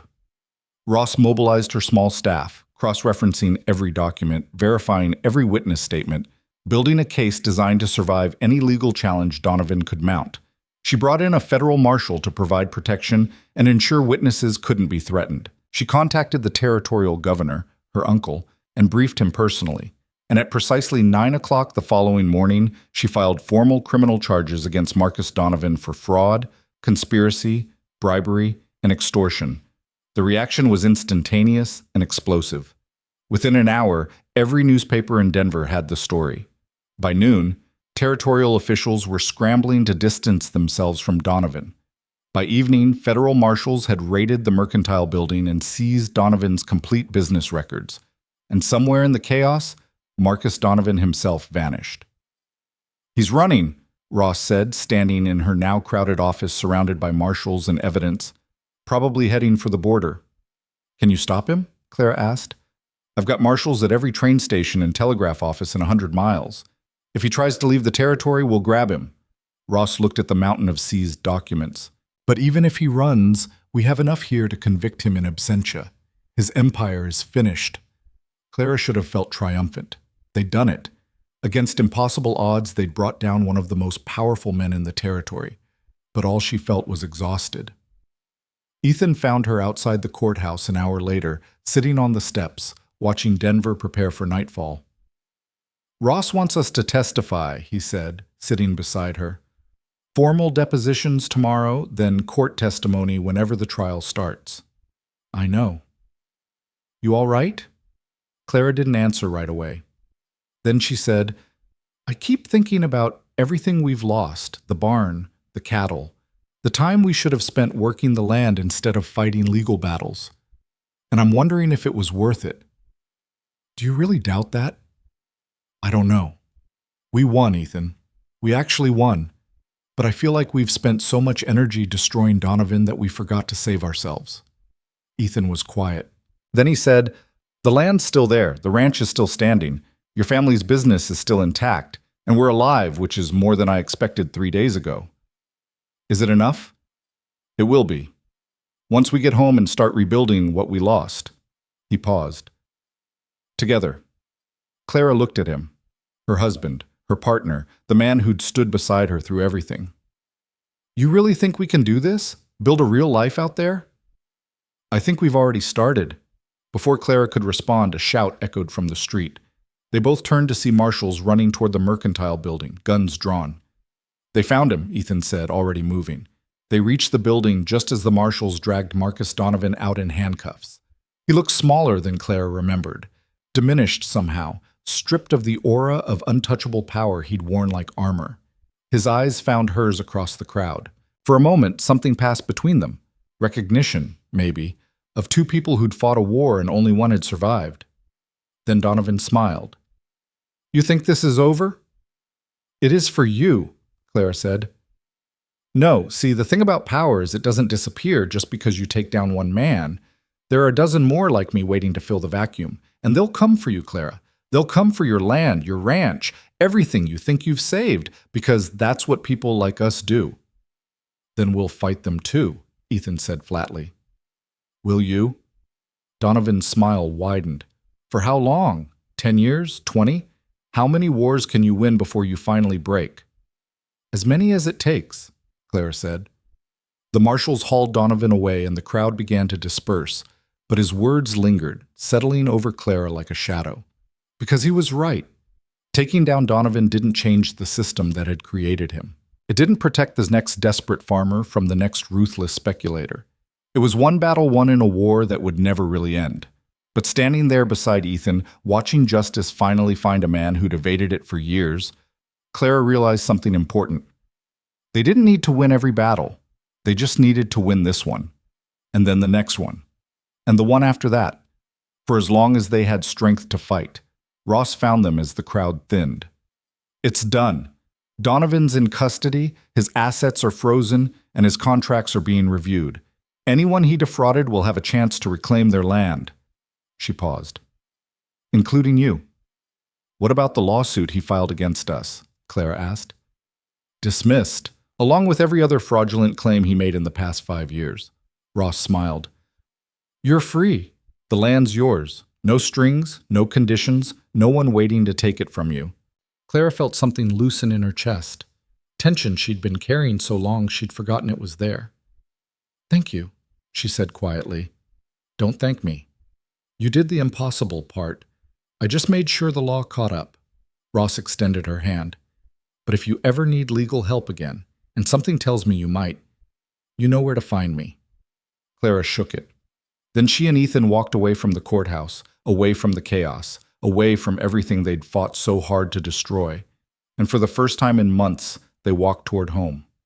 The ride back to Crestfall took 4 days, but it felt like returning from a different lifetime. The land looked the same, harsh, unforgiving, beautiful in its own stark way, but Clara saw it differently now. Not as something to be conquered or survived, but as something she'd chosen, something she'd fought for and won the right to keep. They crested the final ridge just as sunset painted the sky in shades of rust and gold. Below them, Crestfall sprawled in the valley, and beyond it, the ranch waited. Home, Ethan said quietly. Clara nodded, unable to speak past the sudden tightness in her throat. They rode down into town just as full dark settled, and waiting for them, gathered in the street like they'd known exactly when to expect them, was half of Crestfall. Samuel Chen stepped forward, grinning. Heard you made quite a mess in Denver. Just a small one, Clara said. Small. Samuel laughed. The newspapers say you brought down the biggest land speculator in the territory and exposed half the corrupt officials in the capital. The newspapers exaggerate. Maybe. But they also say you won. He paused. Which means you saved this town. Because if Donovan had taken your land, he would have come for all of us next. Clara looked at the gathered crowd, faces she'd learned over months of hard work and harder fights. Some of them she liked, some she barely knew. But all of them were here, bearing witness to something that mattered. We saved ourselves, she said. All of us. Together. And then, because she didn't know what else to do, she dismounted and walked into the town she'd finally earned the right to call home. Jacob Rowe was sitting on the porch when they reached the ranch, wrapped in a blanket despite the warm evening, looking frailer than when they'd left, but still fierce-eyed. Took you long enough, he said. We stopped to destroy an empire, Ethan replied. It took a minute. Jacob's laugh turned into a cough, but his eyes were bright. Heard the whole story. Telegraph operator couldn't stop talking about it. My son and his Eastern wife taking down Marcus Donovan like avenging angels. We're not angels, Claire said. No, you're better. You're stubborn. Jacob gestured them closer. Come here, both of you. They climbed the steps. Jacob looked between them, and Clara saw something in his expression she hadn't seen before. Pride, yes, but also relief. I can go now, he said quietly. Knowing the land's in good hands, knowing my boy found someone worth fighting beside. He reached out, taking Clara's hand in one of his and Ethan's in the other. You take care of each other, and you take care of this place. It's yours now, both of yours. Pa, Ethan started. No arguments. I'm old and dying, and I get to have the last word.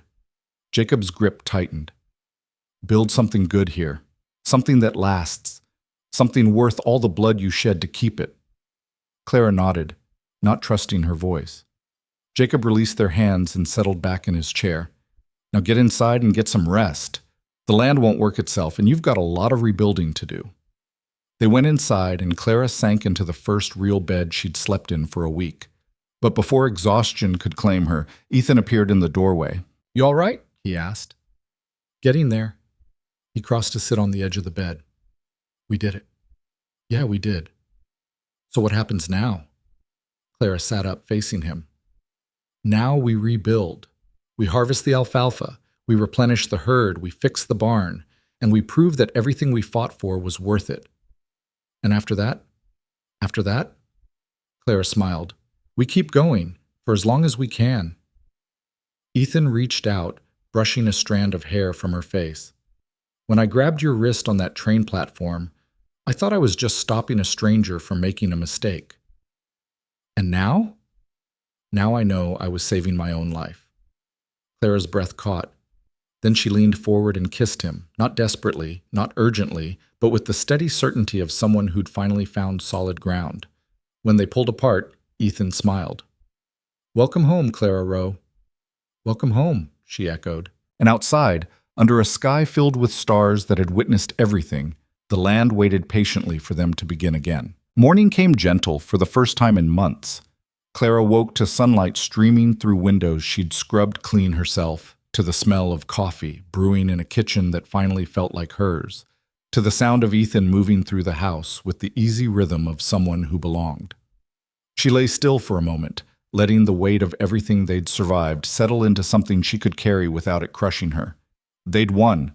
Against every odd, every threat, every force that had tried to break them, they'd won. But winning, she was learning, was just the beginning. She found Ethan on the porch, coffee in hand, staring out at land that looked different in the morning light. The irrigation channels they'd carved ran silver with water. The fields they'd planted stretched green and promising. Even the burned skeleton of the barn seemed less like a wound and more like proof of what they'd survived. Couldn't sleep? She asked, joining him. Didn't want to. Felt like I might wake up and find out this was all a dream. Clara took the coffee from his hand, sipped it, and handed it back. If it's a dream, we're both having it. They stood in comfortable silence, watching the sun climb higher. In the distance, cattle grazed on land that had been barren 6 months ago. Closer in, the vegetable garden Margaret Chen had helped Clara plant was starting to show the first green shoots of beans and squash. We need to rebuild the barn, Ethan said finally. I know. And replace the cattle we lost.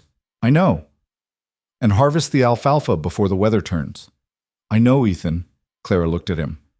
We need to do all of it. But not today. Today, I want to just be here. Without fighting, without running, just here. He studied her face, then nodded. All right, one day.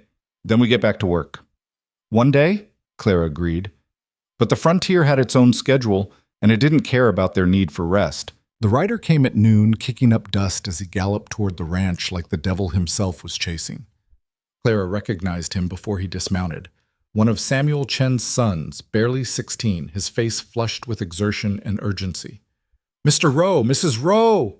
He was breathless, stumbling over the words. You need to come to town. Now! Ethan was already moving toward the horses. What happened? It's Mr. Jacob. He collapsed this morning. Doc Miller's with him, but the boy's voice cracked. You should hurry. They rode hard, the brief peace of the morning shattering like glass. Clara's mind raced through possibilities, outcomes, the terrible mathematics of illness and age and bodies that had been pushed too far. She'd known Jacob was failing. They all had. But knowing and facing were different countries entirely. The town doctor's office was crowded when they arrived. Margaret Chen stood outside, wringing her hands. Samuel paced nearby, his usual easy confidence replaced by something heavier. Other townspeople gathered at a respectful distance, their faces carrying the particular gravity reserved for moments when death came calling. Dr. Miller met them at the door. He was an old man himself, weathered by 40 years of frontier medicine, and his expression told Clara everything before he spoke. He's asking for you both, Miller said quietly, but I need to prepare you. How long? Ethan's voice was steady, but Clara saw his hands shake. Hours? Maybe less. His heart's giving out. Miller paused. I'm sorry, son. There's nothing more I can do. Ethan nodded once, sharp and controlled, then pushed past into the back room. Clara followed, her chest tight with grief for a man she'd known less than a year, but who'd given her something she'd never had. A father's approval earned through sweat and stubbornness rather than bloodline. Jacob lay on the examination table, looking smaller than she'd ever seen him. His breathing was shallow, labored, and his skin had the pallor of someone already halfway to wherever souls go when bodies fail. But his eyes were still sharp when they opened, still fully present. Took you long enough, he rasped. We came as fast as we could, Pa. Ethan pulled up a chair, taking his father's hand. Claire stood behind him, one hand on his shoulder. Always in a hurry. Jacob's smile was weak but genuine. Sit down, girl. Your family. No need to hover. Clara sat, feeling tears she hadn't known were building press against the back of her eyes. Jacob looked between them, his gaze moving slowly like he was memorizing faces. I'm not afraid, he said. Lived a good life. Raised a good son. Saw him find a good woman. That's more than most men get. Don't, Ethan said, his voice rough. Don't say goodbye yet. Got to, boy. Don't have much time left, and I need you to hear this.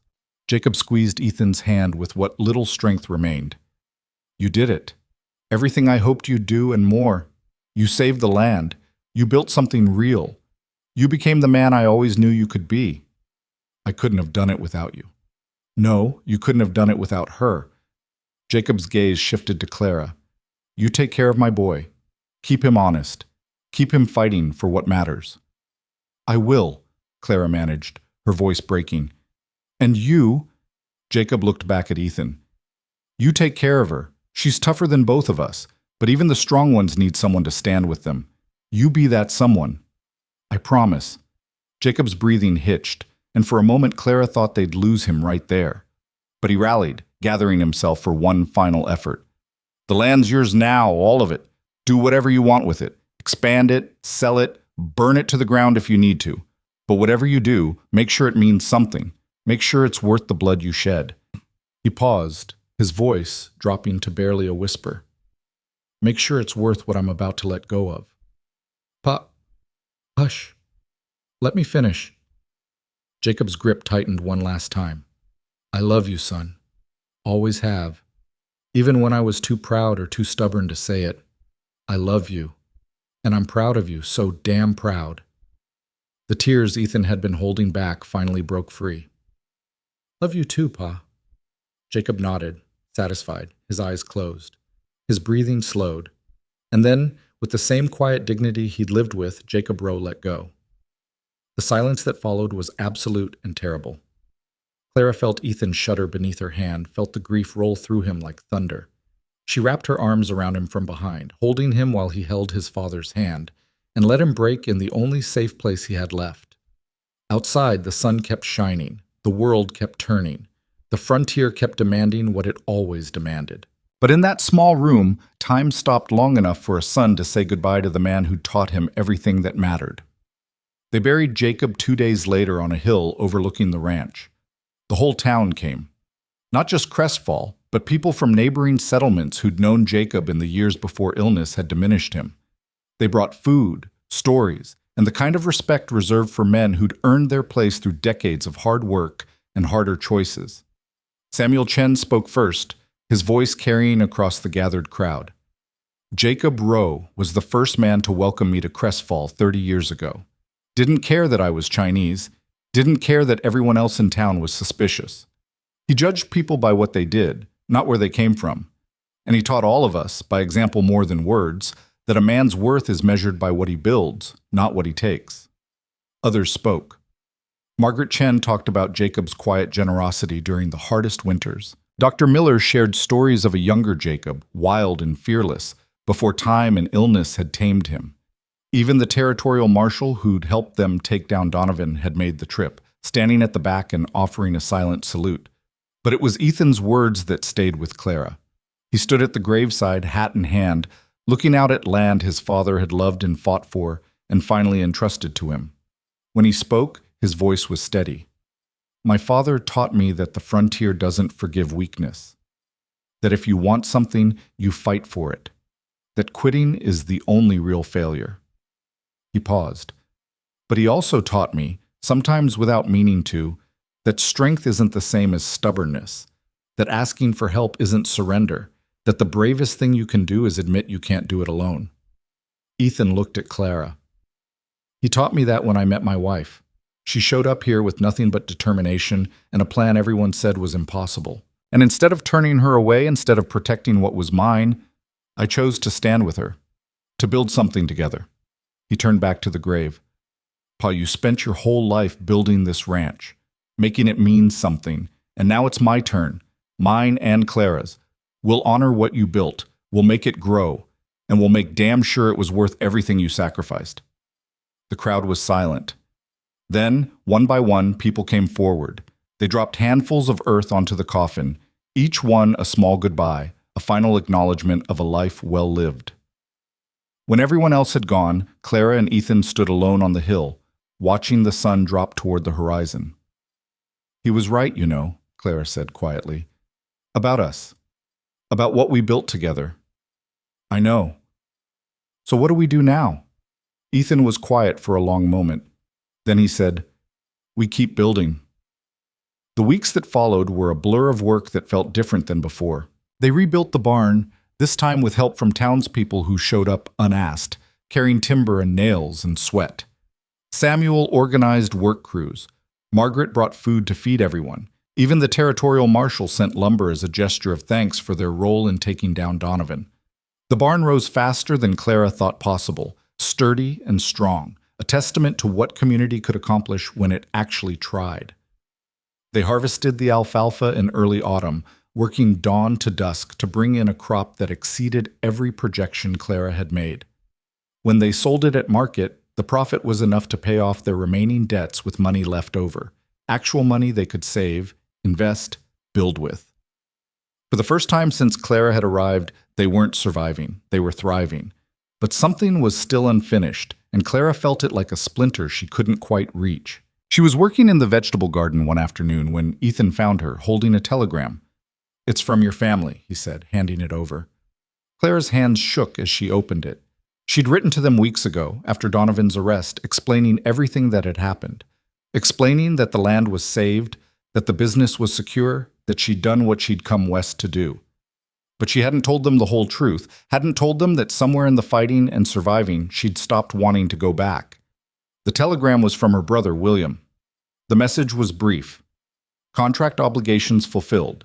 Eastern investors satisfied. Business stable. Your presence no longer required. Return at your discretion.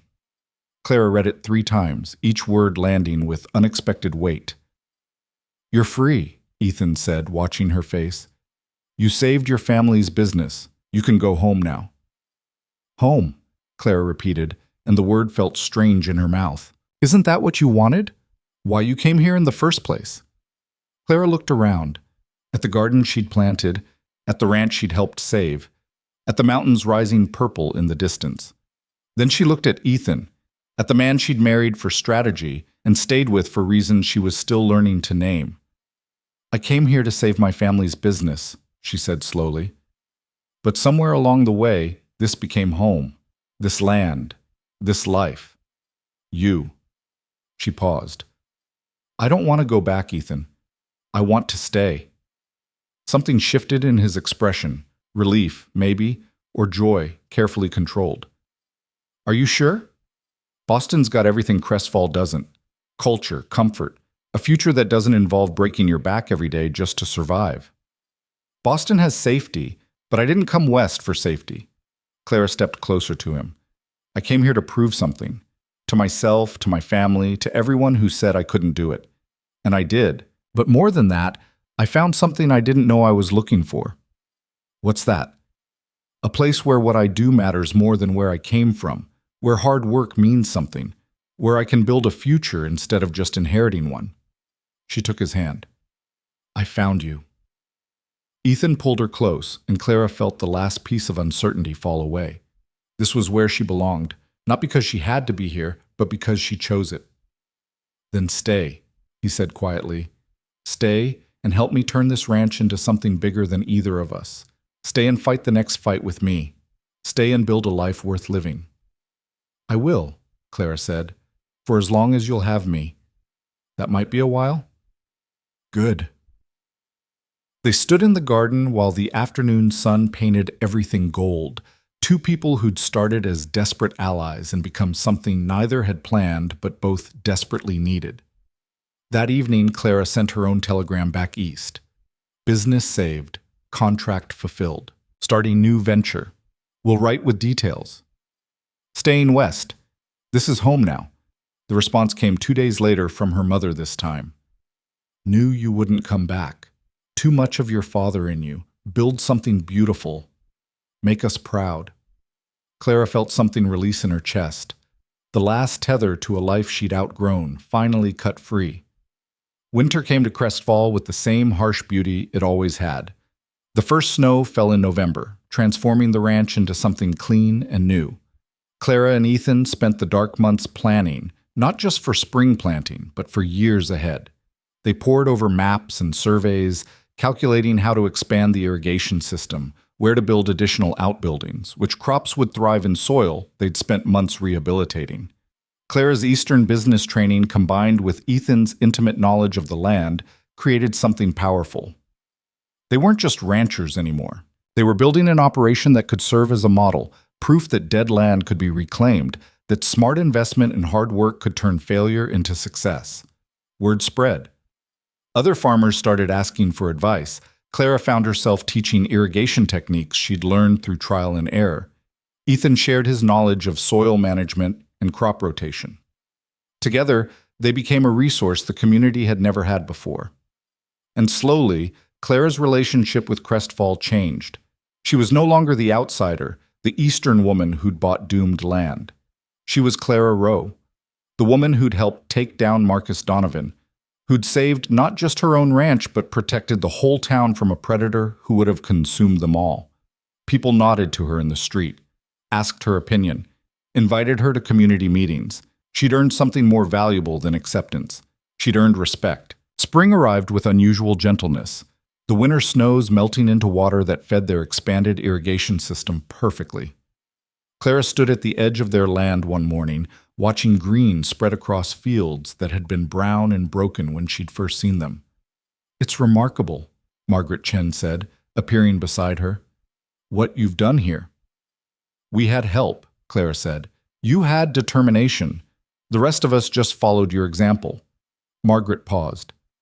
I've been thinking, this community needs leadership, real leadership, people who understand how to build things that last.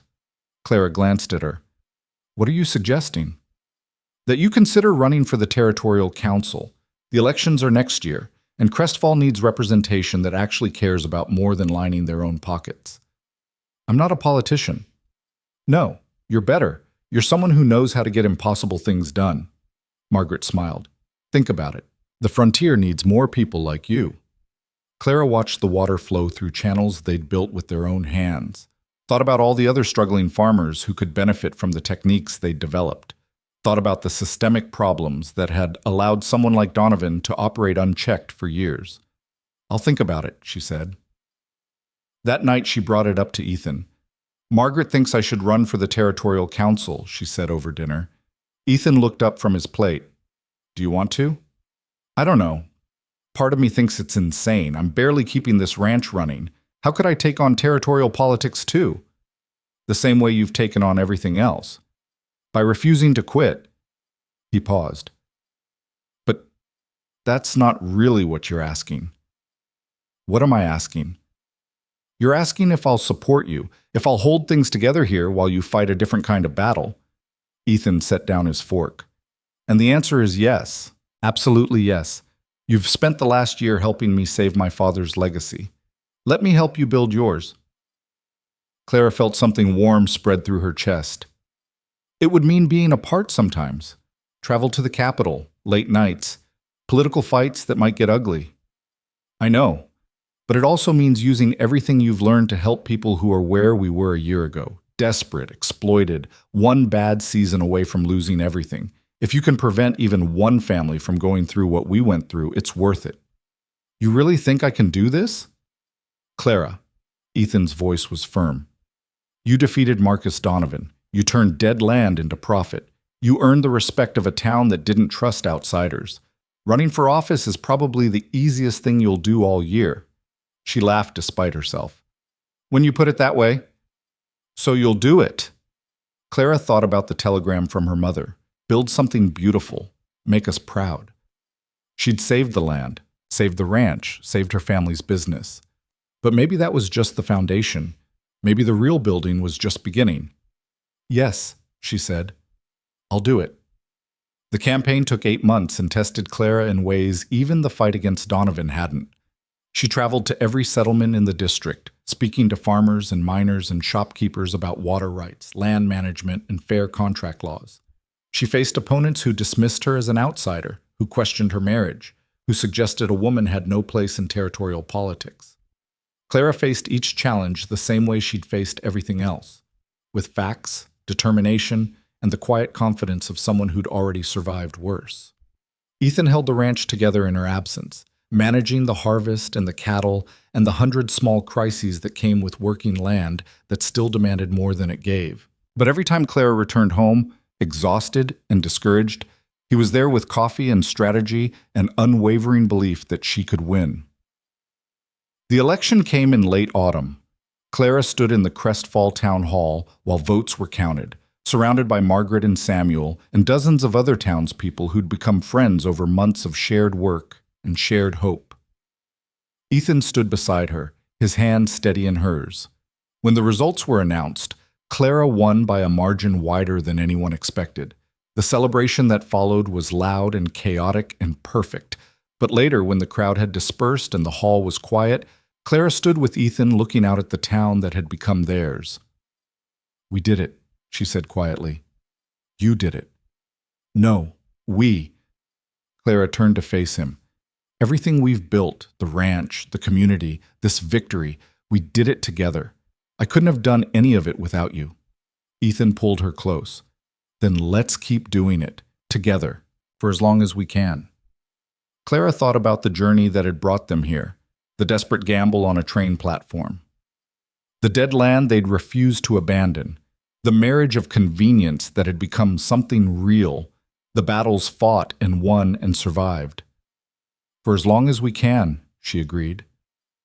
And standing in the town they'd helped save, in the middle of a life they'd built from nothing but stubbornness and sweat, Clara finally understood what home meant. It wasn't a place you were born.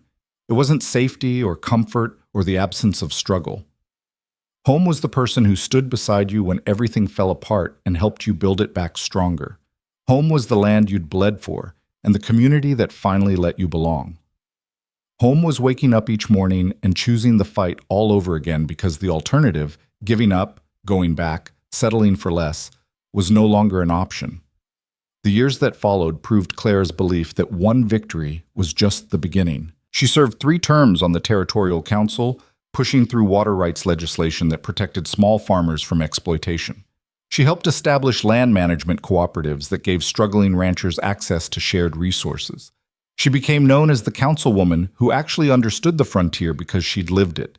The ranch continued to thrive. Ethan expanded their operations, hiring hands from town, teaching young farmers the techniques they'd developed. They built a second barn, a larger house, added a quarter section of land when the neighboring property came up for sale. But more than the physical expansion, they built something that lasted in ways neither had imagined.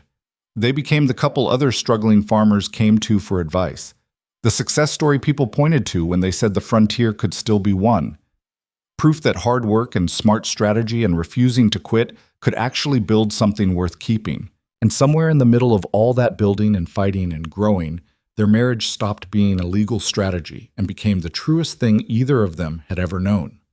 5 years after Clara first stepped off that train, she stood on the same platform, waiting for a different arrival. The eastbound locomotive pulled in right on schedule, and Clara watched passengers disembark, prospectors and businessmen and families chasing the same desperate hope that had brought her west. And then she saw them. Her mother descended first, looking out of place but determined in her Eastern traveling clothes. Her brother William followed, scanning the crowd with the cautious expression of someone who'd heard stories but couldn't quite believe them. Clara raised her hand and their eyes found hers. For a moment, nobody moved. Then her mother crossed the platform in quick, sharp steps and pulled Clara into a fierce embrace. "Look at you," her mother said, pulling back to study her daughter's sun-weathered face, her capable hands, her confident stance. "You look like you belong here." "I do," Clara said simply. William shook her hand, grinning. "The Eastern girl who saved the Western frontier. The newspapers haven't stopped talking about you." "The newspapers exaggerate." "Maybe, but your letters don't." He looked past her to where Ethan waited with the wagon. "That him?" "That's him." They walked over together, and Clara made introductions. Ethan shook hands with the kind of easy confidence that came from knowing exactly who he was and what he'd built. "Welcome to Crestfall," he said. "Clara's told me a lot about you." "She's told us a lot about you too," Clara's mother said, studying him with the sharp assessment of a woman who'd learned to judge character quickly. Then she smiled. "Thank you for taking care of my daughter."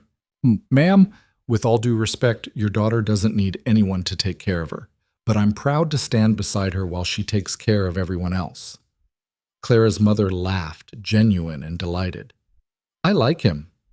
"I thought you might," Clara said. They spent the next week showing Clara's family everything she'd built.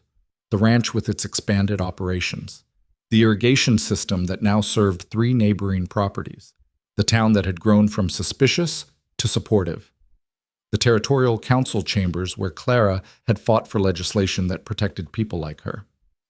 On the last evening before they had to return east, Clara's mother found her on the porch, watching sunset paint the mountains in shades of amber and rose. "Your father would be proud," her mother said quietly. "He always said you had more fight in you than any of us, that you'd do something extraordinary if you ever found the right battlefield." "I found more than a battlefield," Clara said. "I found home." Her mother nodded. "I can see that. In the way you stand, the way you talk about this place, the way you look at your husband." She paused. "I won't lie and say I wasn't hurt when you chose to stay. But I understand now. You didn't just save a business. You built a life." "I did."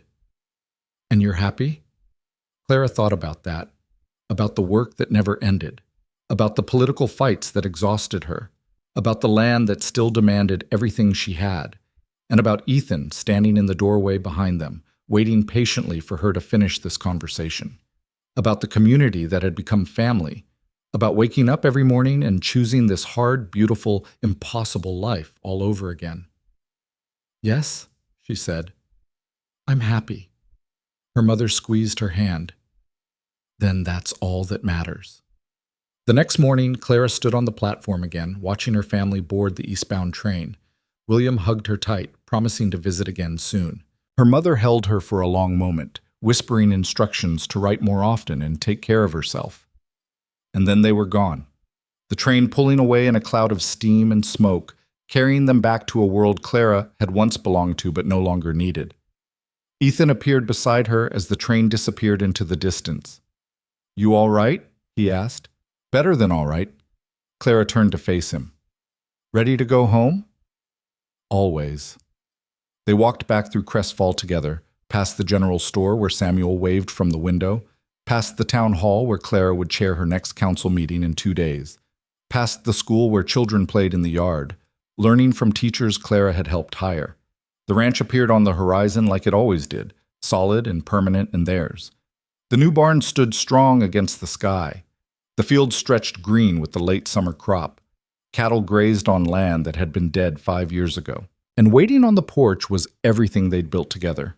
Clara stopped at the gate, taking it all in. Ethan stopped beside her. "You know what I was thinking," he said. "What?" "That train platform where we met, where I grabbed your wrist and you almost shot me." Clara smiled. "What about it?" "I was thinking about how different things would be if I'd let you walk away. If I'd played it safe. Kept my head down. Let the land die and accepted that some fights can't be won. But you didn't. No, because you looked at me like I was either going to step aside or regret it." He turned to face her fully. "You changed my life, Clara. You changed this whole town. And I wanted you to know that even if we hadn't won, if Donovan had beaten us, if the land had failed, if everything had gone wrong, I still wouldn't regret that moment. Not for a second." Clara felt tears press against her eyes, but they were good tears. The kind that came from being seen and known and chosen. "I love you," she said. Simple words that carried the weight of 5 years of fighting beside him. "I love you too," Ethan said, "and I'm going to keep loving you through every battle we fight from here on out. That might be a lot of battles. I'm counting on it." They walked through the gate together, toward the house they'd built, the life they'd chosen, the future they'd earned through blood and sweat and stubborn refusal to quit. And as the sun set over the frontier, painting everything in shades of gold and promise, Clara understood something fundamental. She hadn't just survived the West. She'd conquered it. Not with violence or wealth or power, but with something far more dangerous. The absolute conviction that she deserved to be here, to claim this land, to build this life. She'd arrived at Crestfall with nothing but desperation and a plan everyone said was impossible. She'd stayed because somewhere in the fighting and surviving, desperation had transformed into determination. And determination had transformed into something stronger. She'd stayed because she'd found a partner who stood with her instead of in front of her, because she'd earned the respect of a community that didn't trust outsiders, because she'd proven that smart strategy and relentless work could reshape even the hardest ground into something fertile. She'd stayed because the alternative, going back to a life of comfort and safety and inherited expectations, would have been the real failure. That night, lying in bed beside Ethan, listening to the familiar sounds of the ranch settling into darkness, Clara thought about how far they'd come. From strangers to allies to partners to something neither had quite intended but both desperately needed. "You asleep?" Ethan asked. "No, thinking." "About what?" "About that first day, when you stopped me on the platform." "Regretting it yet?" Clara smiled in the darkness. "Not even a little." "Good. Because I've got plans for us. Big plans. There's another section of land coming up for auction next month. And I was thinking we could expand the irrigation system to cover it. More land means more work. It always does, but we're good at work." "We are," Clara agreed. They were quiet for a moment. Then Clara said, "I've got plans too. New legislation I want to push through the council, protection for water rights, fair contract standards, making sure no one else has to fight the way we did." "Sounds ambitious." "It is, but we're good at ambitious too." Ethan laughed softly. "We really are." Outside, the wind moved through the fields they'd planted, carrying the smell of growing things and possibility. The land that had been dead was alive now. The ranch that had been failing was thriving. The future that had looked impossible was unfolding exactly as they'd built it, one stubborn choice at a time. And in the darkness of a bedroom in a house they'd earned, two people who'd started as desperate allies held each other and planned the next fight, the next victory, the next impossible thing they'd refused to accept was impossible. Because they'd learned something fundamental about the frontier, about themselves, about what it meant to build a life worth living. They'd learned that the hardest ground could be broken, that the longest odds could be beaten, that two people who refused to quit could reshape the entire world around them. They'd learned that home wasn't where you started. It was where you chose to stay and fight and build and love, even when everything tried to drive you away. It was here, in this ranch, this town, this life they'd created from nothing but determination and trust and the absolute conviction that they deserved to keep what they'd earned. Clara closed her eyes, Ethan's heartbeat steady beneath her ear, and felt the deep satisfaction of someone who'd fought the fight and won. Not just survival, not just victory, something bigger, something that would outlast both of them. They'd built a legacy, together, exactly as they'd promised Jacob they would. And tomorrow, they'd wake up and keep building, because that's what they did. That's who they'd become. Two people who'd met on a train platform in a dying town and decided that dying wasn't acceptable. Two people who'd taken dead land and made it live. Two people who'd faced an empire built on exploitation and fear, and they'd burned it to the ground. Two people who'd found each other in the middle of impossible circumstances and built something that would last long after the frontier was just a memory. The land healed, the ranch thrived, the town grew, the fights continued. And through it all, Clara and Ethan stood together, partners, equals, two halves of something stronger than either could have been alone. They didn't just save the land, they created something worth staying for. And that, in the end, was everything.